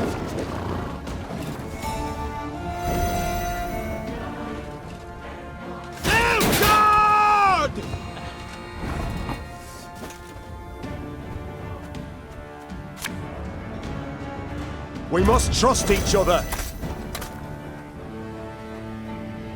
Give me a target.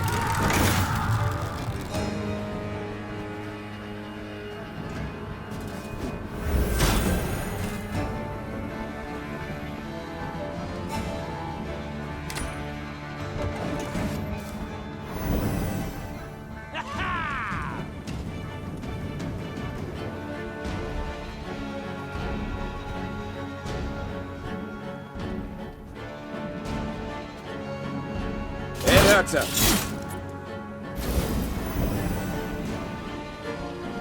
Quiet, or the Commissar will hear.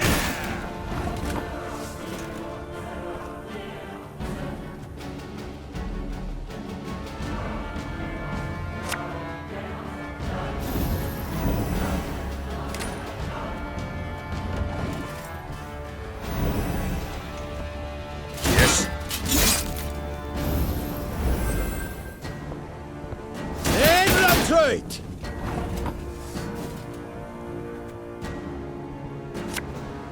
I'm coming, I'm coming.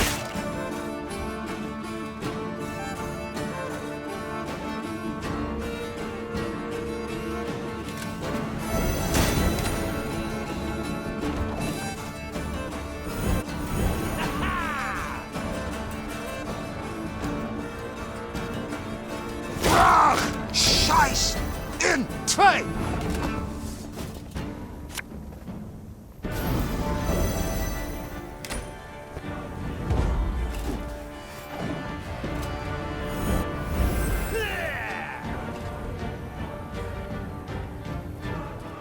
Off to the front yet again.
Give me a time.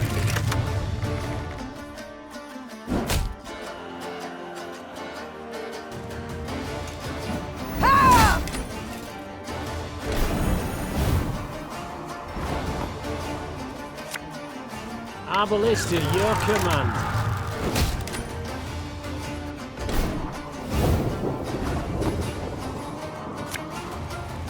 Armor won't say.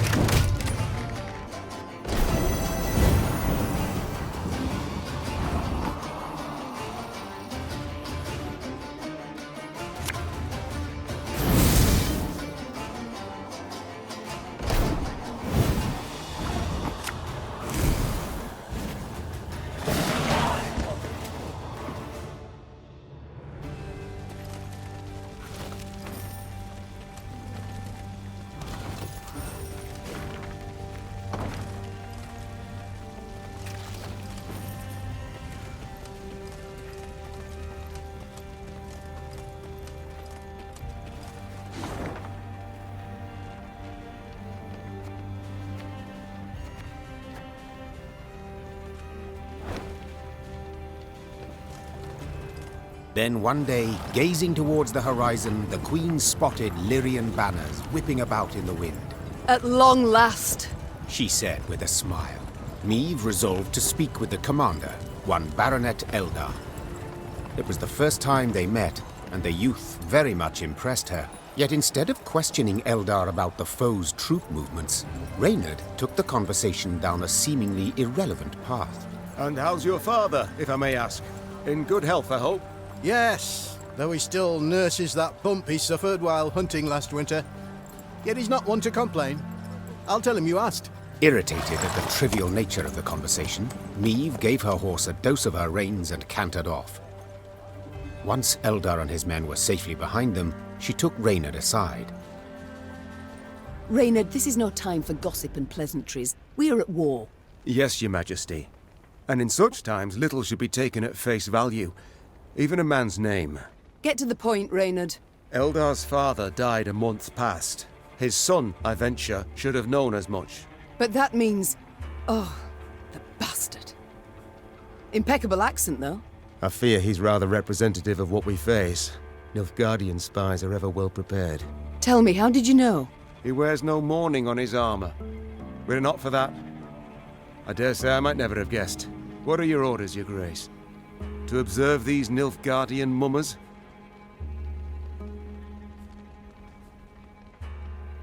Assemble a force. Tell them to follow our new allies. Observe them closely. As you wish, Your Grace. Reynard's scouts did as ordered, watching the false Lyrians while themselves remaining unseen. Soon after, a scout returned with news that the false Lyrians seemed headed for Rastburg, a castle several leagues to the north.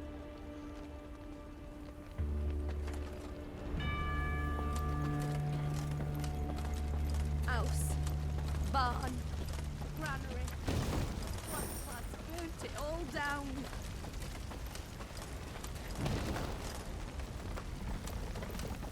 Begged 'em, my lady. On hands and knees.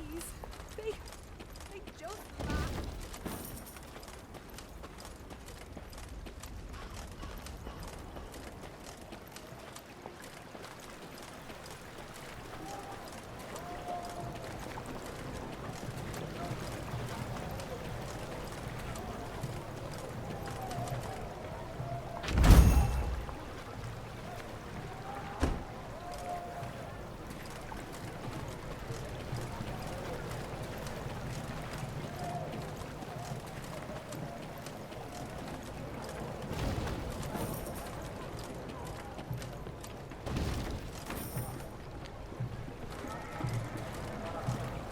The false Lyrians approached Rastburg Castle.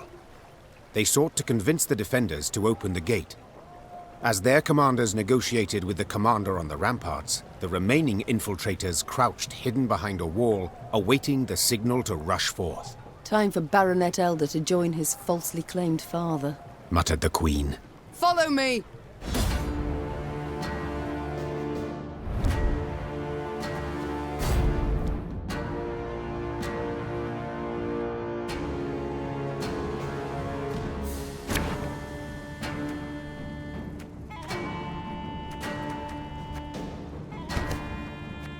They found us! Säga dazu vid! Alba!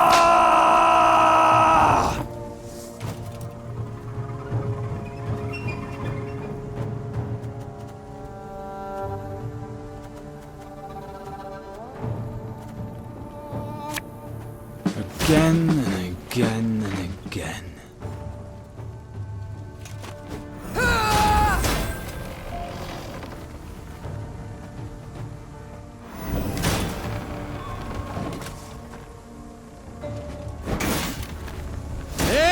Right.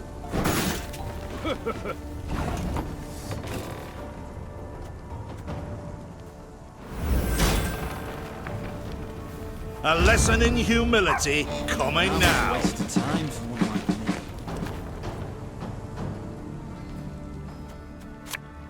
Got any victuals?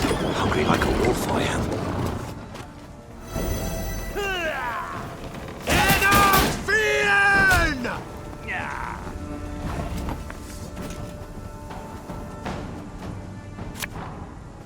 One boat's all I need. Ours is not to reason why.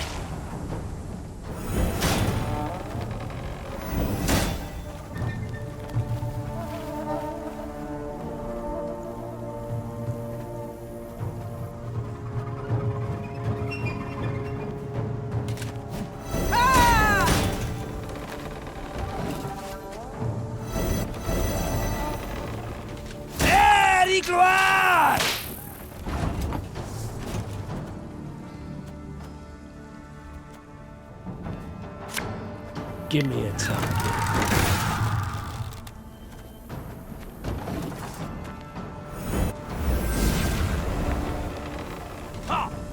Elhurter!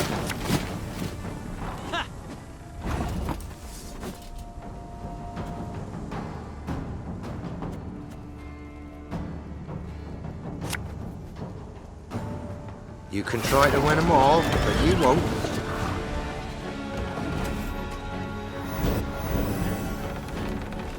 Yes.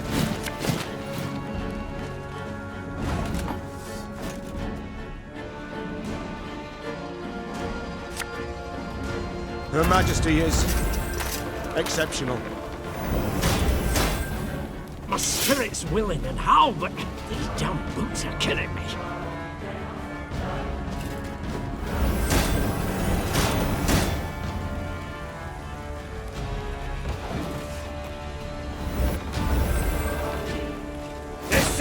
Zweifel!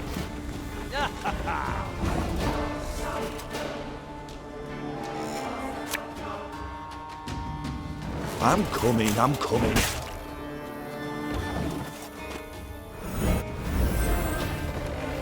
Elhurter!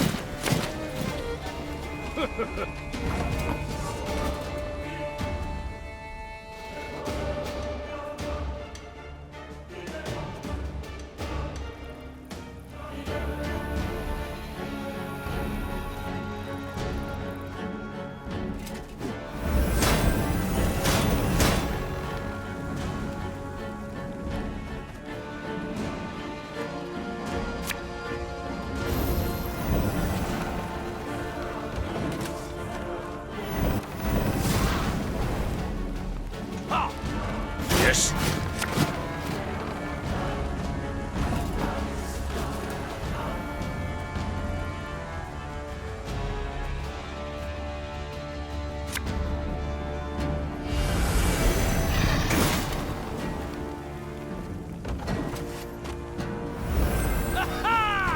Bestiller Zweifel!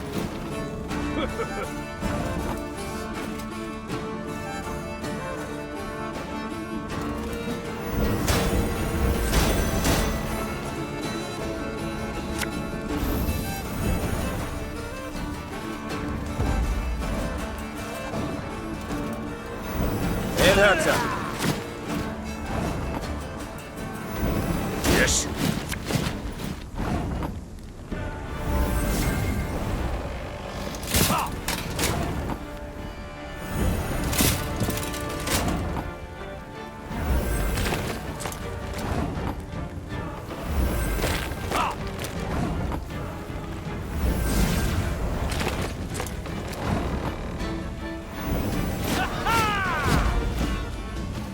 The castle is secure, Your Grace. The Nilfgaardians found themselves in a clinch. As boiling oil and tar rained down on them from the walls, they attempted to retreat. Yet Meave's halberdiers cut off their path, and at the fight's end, Meave was victorious. The garrison commander now knelt by the body of the purported Baronet Eldar, in truth a Nilfgaardian spy. He shook his head in disbelief. He addressed me by name. Knew our watchwords. Why, if you hadn't come along, Your Grace, I fear even to think on it. Let this be a lesson, then. Trust no one, not a living soul. Though victory was theirs, the Lyrians left Rasburg in mightily low spirits. They now knew well that Nilfgaard's spies were no less a threat than its heavy cavalry, than its war machines that spit fire.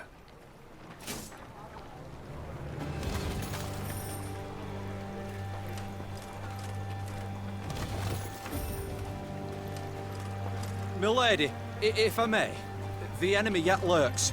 You must bolster your force. You must incorporate a detachment from my unit.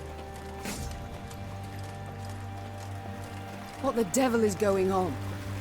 Where are our reinforcements? Why does Willem not ride out to face the foe, relieve besieged town?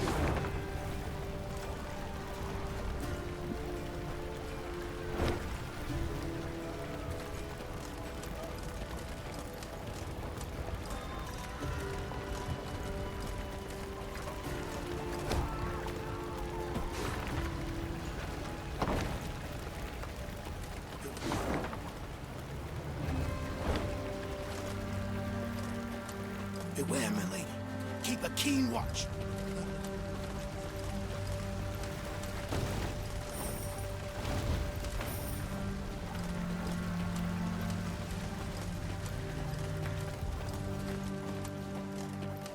Meave's retinue was riding through a narrow gully when a shrill cry cut the air. En van in order! The gully came alive, and soldiers in black armor rushed forth. A cry in turn went up and down Meave's ranks. Ambush!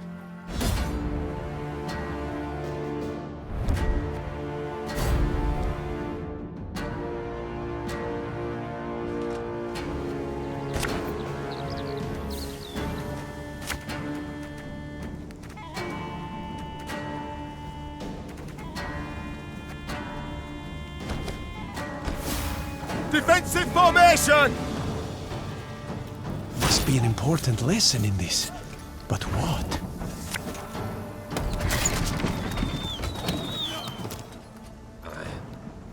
101, 102, 103. There's a time to reap, a time to sow, and a time to die.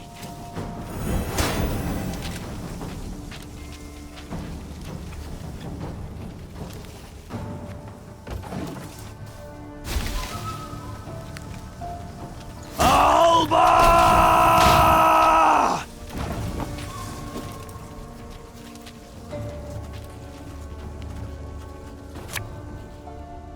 Can't take it anymore.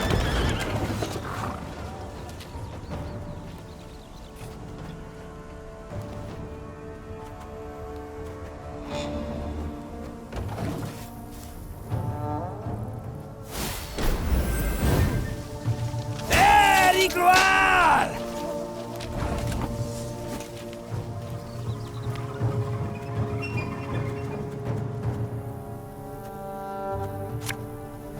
Our ballista, your command.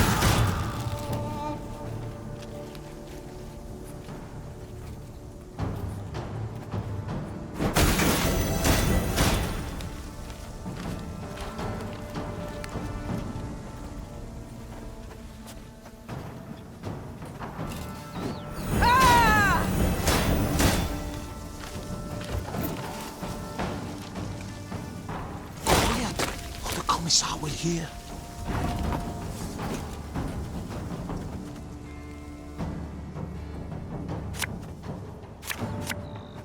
Aye.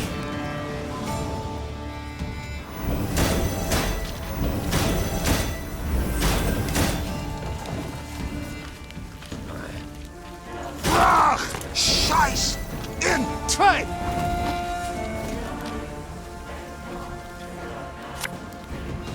Company! Forward march!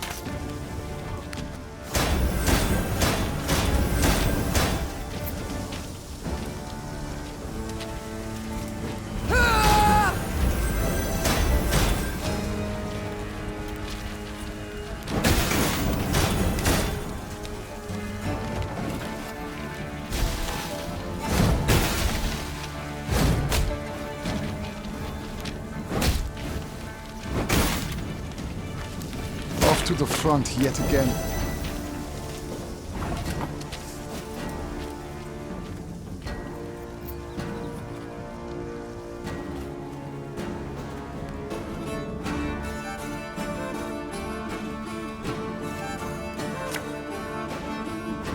Left, right, left, right. Quiet, or the Commissar will hear.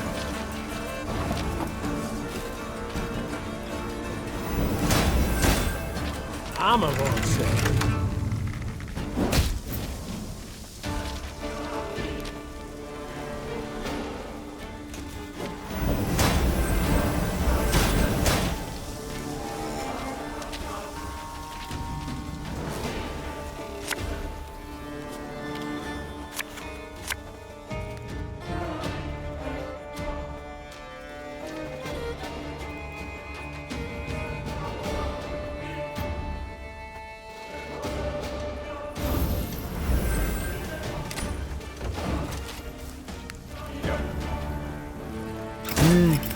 highly curious case.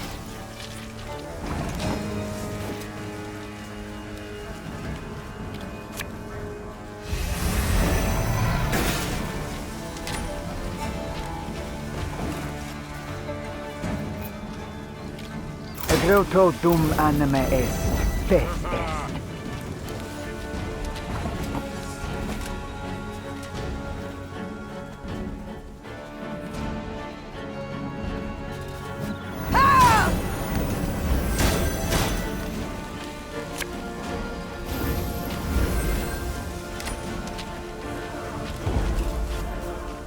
I want them taken alive! I need answers!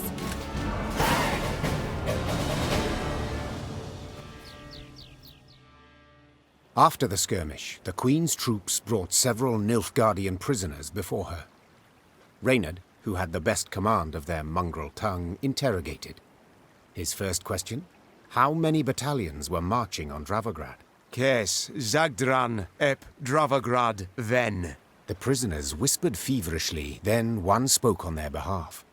They would answer no questions until the Queen pledged to free them in return. The Lyrian soldiers saw this as arrogance and said as much. Conditions they're giving us now? Sons of whores! I say, we find a tree with a strong bough, several... I know not the custom in Nilfgaard, but here in the north, the vanquished do not make demands. Meve gazed at the prisoners. Since you do not wish to speak, you shall remain forever silent. Ready a rope! That day, Meve demonstrated she would show the invaders no mercy.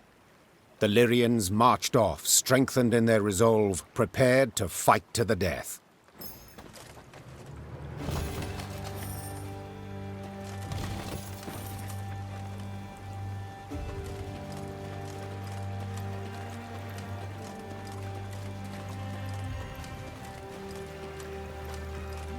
Blackclads trampled my son, your majesty.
Ours is not to reason why.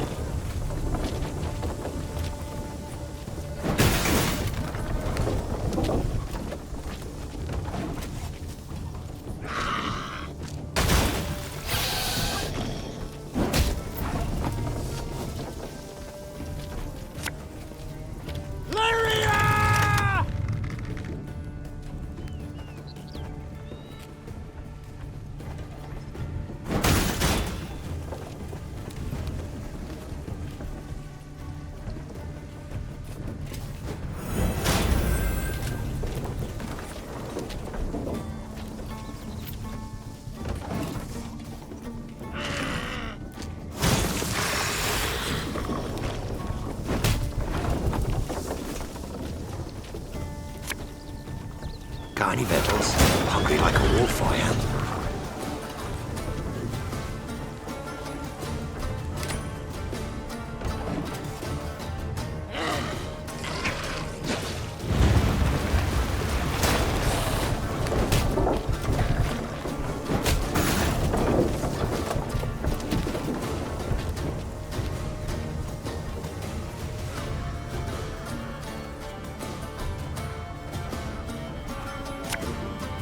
Left, right, left, right.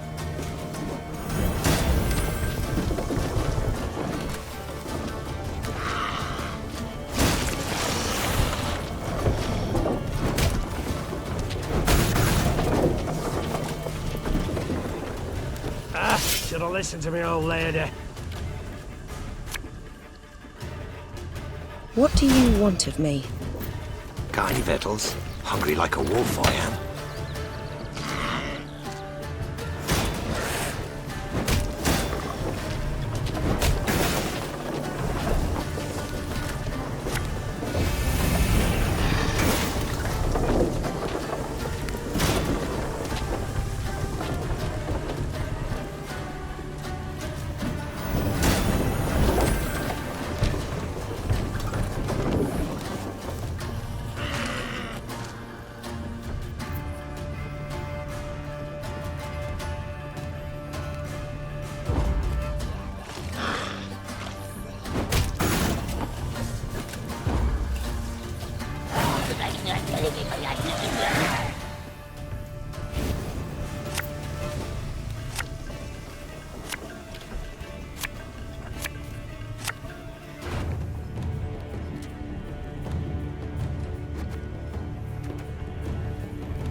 This harvest, we'll be reaping black-clad heads.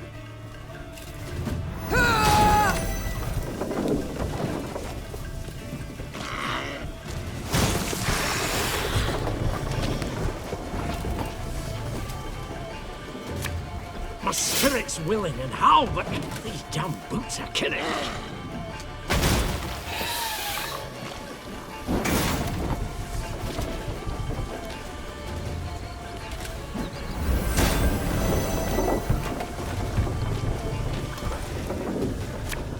You can try to win them all, but you won't.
Meave and company passed by a village evidently pillaged by the Nilfgaardians. From afar they had heard cries, but as they drew near they recognized them not as cries of grief, but as cursing, cries of anger. Give him a proper walloping, the scoundrel! Mercy, good folk! I've done nothing wrong! The villagers stood gathered near the hamlet's center, surrounding an elf, bloodied and cowering. Stones in hand, the peasants threatened and cursed him. The queen demanded an explanation. A ruddy-faced blacksmith stepped forth and spit. A Nilfgaardian spy the horse and is, your majesty. He's the one brought him here to raise the village. He's gotta hang. The other villagers agreed with the smith. The elf fell at the queen's feet and grovelled. Have mercy, Dren. Save your loyal subject. They lie. They fault me only as I am an elf.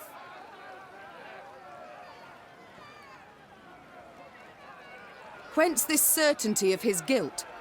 Have you any proof? Asked Meave. Did anyone see him communing with the foe? Did he hold any coin with a foreign stamp? The villagers eyed Meave angrily, their hands clenched into fists. Yet none dared utter a word in protest. Know this. The Blackclads need no reason to pillage our homes. Now stand aside and let this wretch go. The elf tearfully thanked the queen, then begged her not to leave him behind. Instead, he pleaded vehemently to join her retinue. Your most noble grace, please, I beg you. As soon as you're gone, the Dwan will hang me from the nearest tree.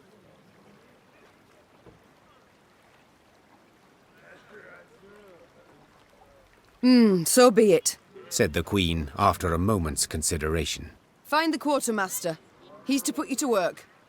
And now we march. The villagers gazed with hatred as the company left the hamlet.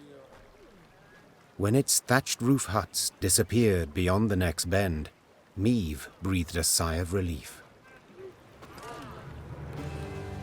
I swear it, Your Majesty. The elf was scheming with the Blackclads.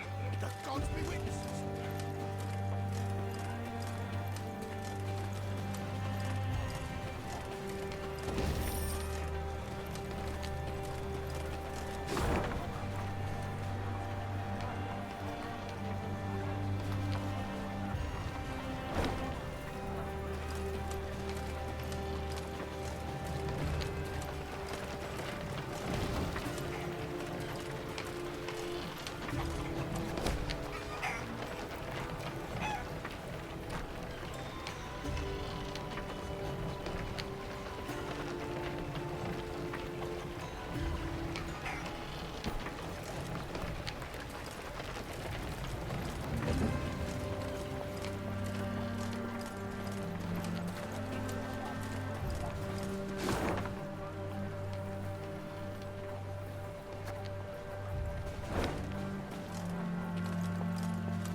Remember this, Nilfgaardians. You'll not defeat the gods. They fear not your torches. They fear not your swords.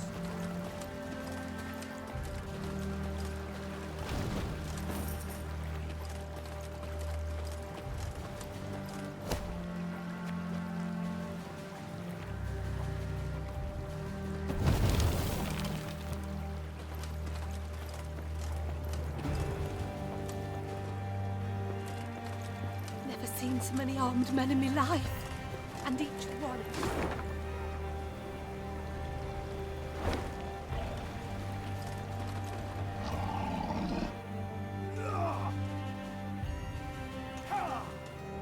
A dark shadow suddenly cut across the sky. The queen instinctively brought her shield up, convinced a Nilfgaardian catapult had lobbed a boulder their way. When the boulder landed in the road ahead, it smashed into splinters and proved an empty barrel. This is what they cast at us. Barrels. Is this some jest? Well, they're not known for their sense of humour, the Nilfgaardians, answered Reynard. Meave stood in her stirrups, squinted, peered into the distance, and let out a hearty chortle. For the barrel had been loosed by neither catapult nor trebuchet, but by a rock troll consumed by fury. At what?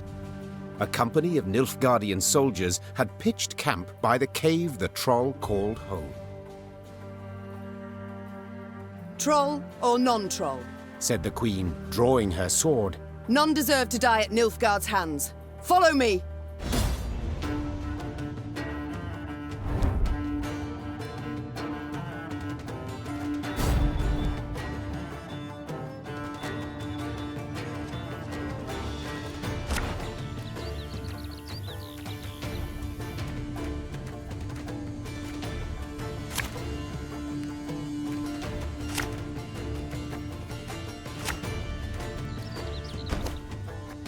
Laren!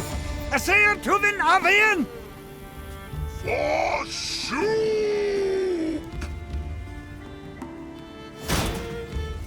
Protect the troll!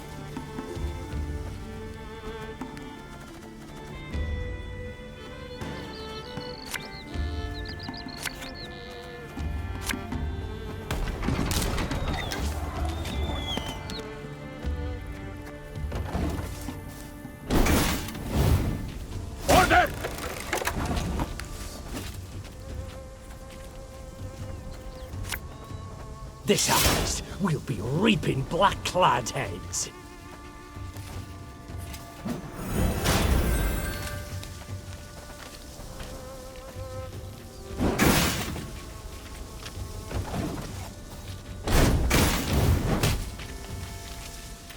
Life is mine now.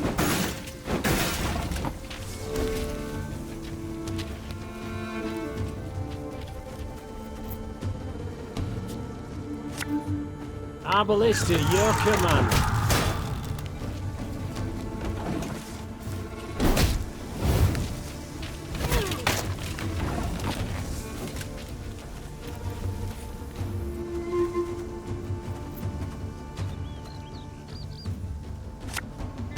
Discipline shall bring us victory!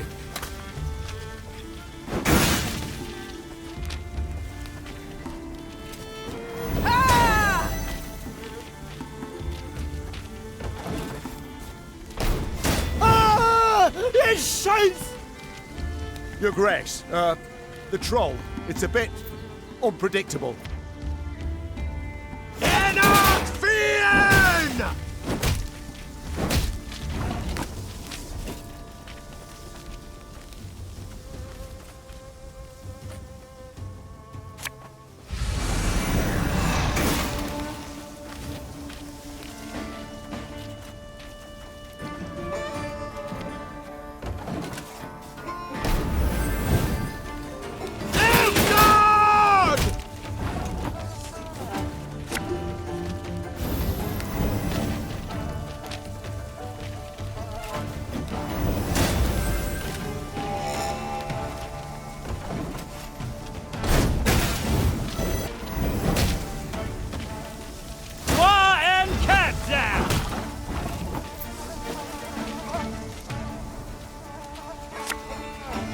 My spirit's willing and how, but these damn boots are killing me.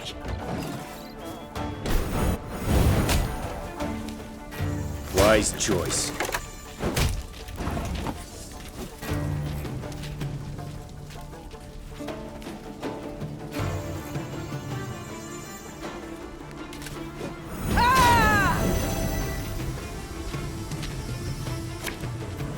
You can try to win them all, but you won't.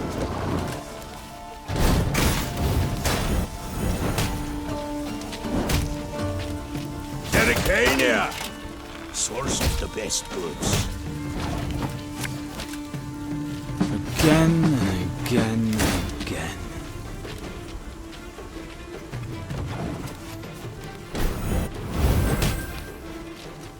That will do.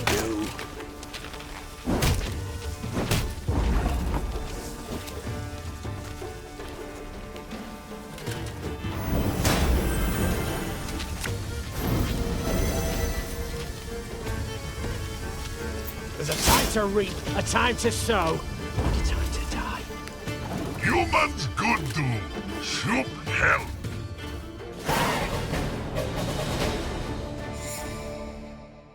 The Lyrians smashed the Nilfgaardian force. The troll, having grown suddenly pensive, gazed and picked at the invaders' corpses. Clad in blacks humans. No good humans. Just so, Sir Troll. The Nilfgaardians are a devious lot. Our land they've attacked most treacherously. Clad in blacks humans hard. Why no good humans? Big lot armor. Shoe got to.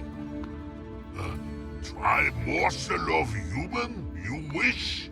Do you know to whom you speak? This is Her Majesty, your queen. Greeting your queen. Shoop is me. There, Reynard. I believe I can manage this. Say, Shoop, you've quite the stockpile of kegs. Do you engage in custom, perhaps? No. Kegs good for smash when Shoop angry gets.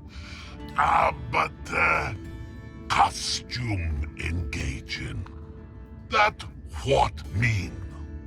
It means, well, to trade one thing for another. At a profit. One thing for other. For For glitter rocks, even. Yes, if you play your cards right, you might just convince someone to pay you in rocks. Cards. Cards, kegs, trade, glitter rocks. Oh, soup plan god. Soup gotta go. A 4 human go, soup human give. Your queen aid give, your queen aid get.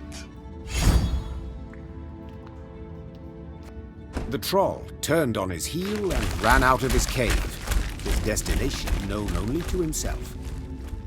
As she moved to leave, a hunch told Meve the world would yet hear of this troll named Shoop.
Look at the palisades. The machines of war. Too many to count. I cannot fathom it. Has Nilfgaard sent all its forces into Lyria? No, Your Grace. but a single army. Gods protect us. The Queen uttered a juicy curse.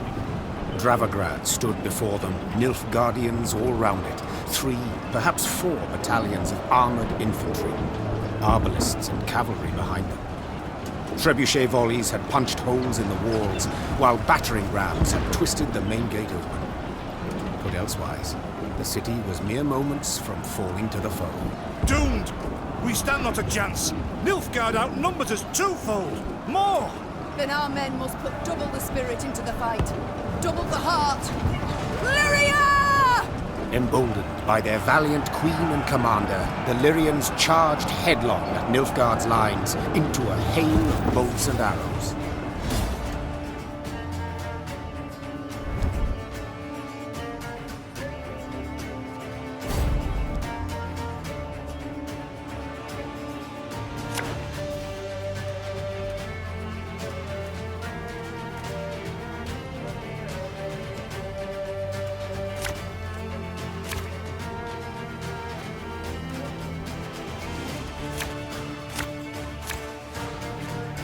Attack!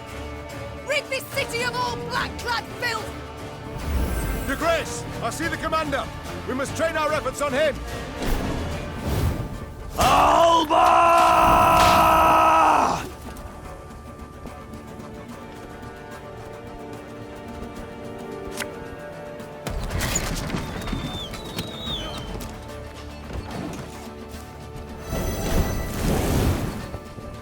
Hellkatzer!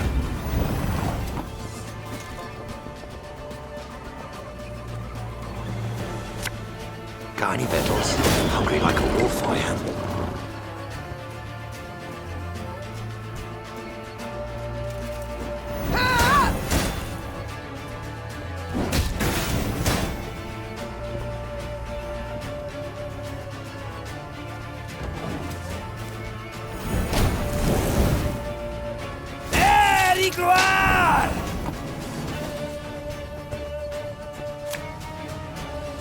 Discipline shall bring us victory!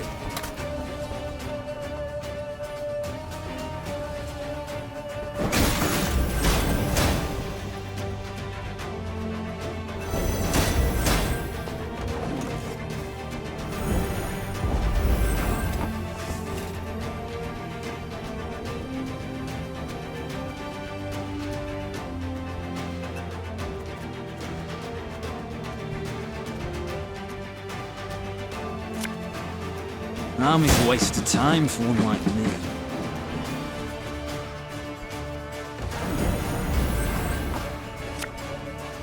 Give me a target.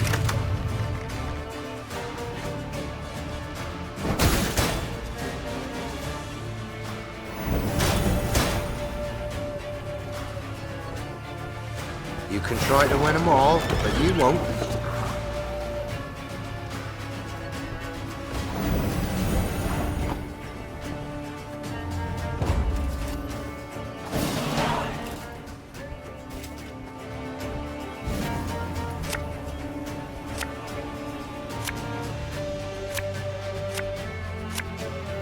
Your Grace, there, on the horizon.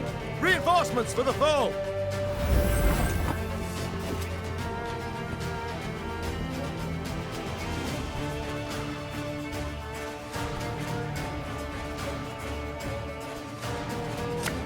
I'm coming.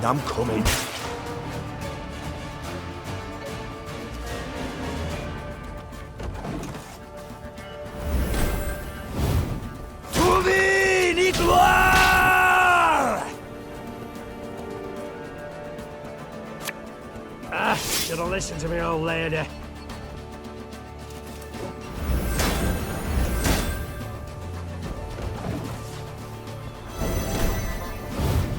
Alba! Arbalist at your command.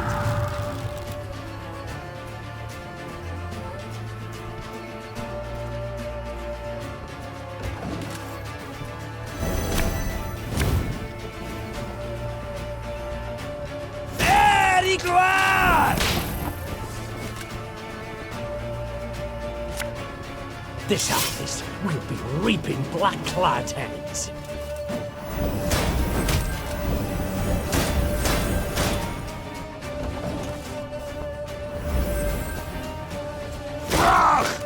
Scheiß in zwei! My spirit's willing and how, but these damn boots are killing me. Yes.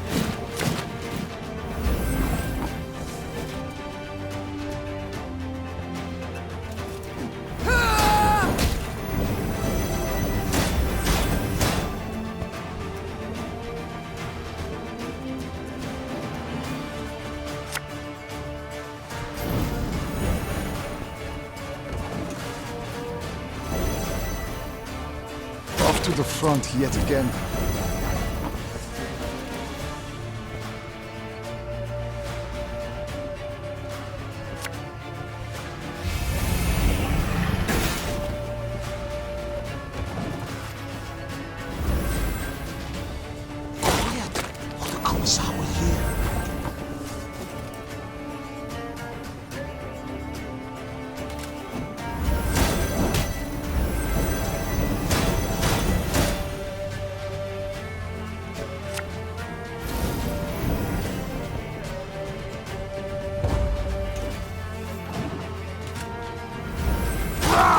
Scheiß in zwei! Off to the front yet again. Destillat Zweifel! Elhurter. Yes. Destillat Zweifel! They retreat! Your Majesty, the city's ours!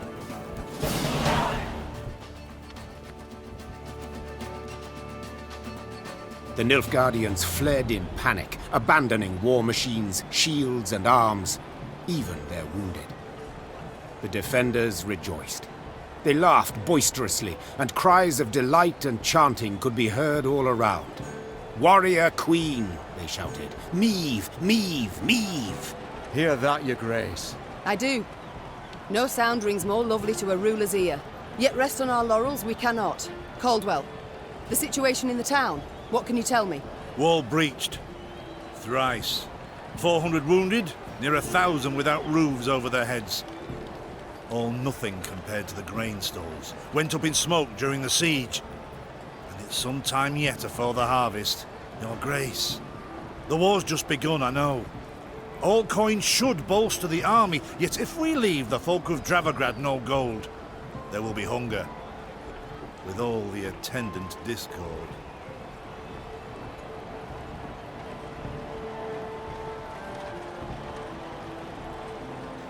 You saw the state of the garrison here. Its men fought barefoot, no foot wrappings even. Is my meaning clear? I must have a strong army to command. Lacking that, other towns will fall, more grain stores will burn, and famine will visit not Dravograd alone, but all Lyria. Caldwell, the gold I need very much. As you command, Your Grace?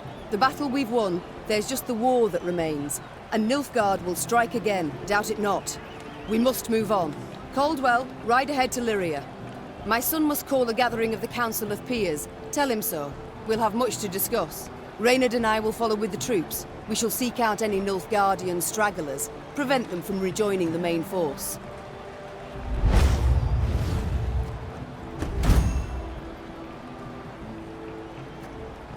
Meve's two adjutants bowed and left the Queen to think. She was hungry, sore from the fight, spent.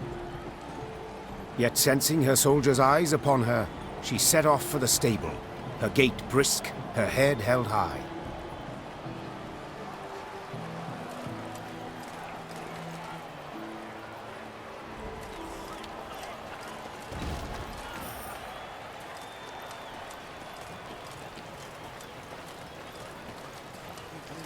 Guardian boot.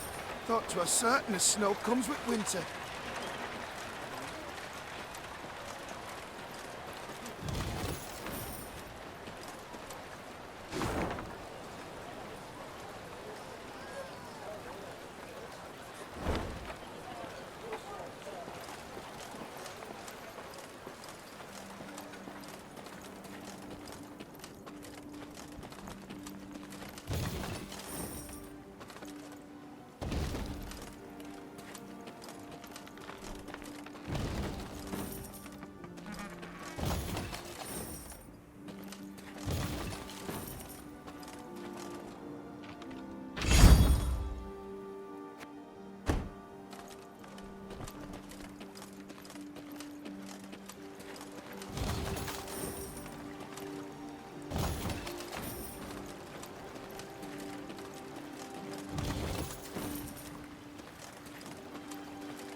golden armor!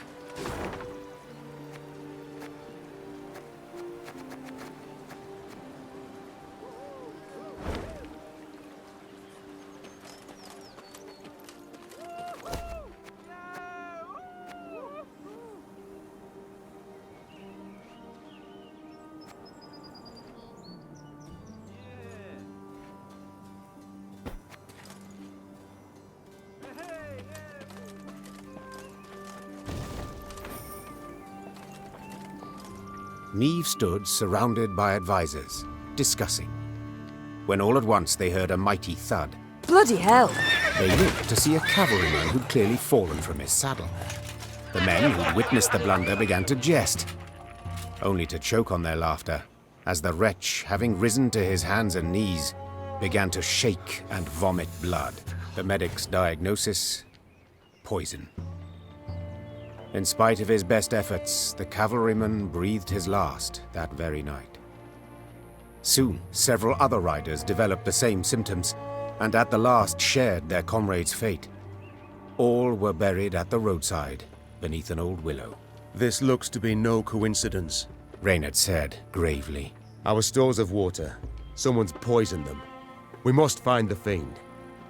In the interim, your Majesty must quench her thirst with wine.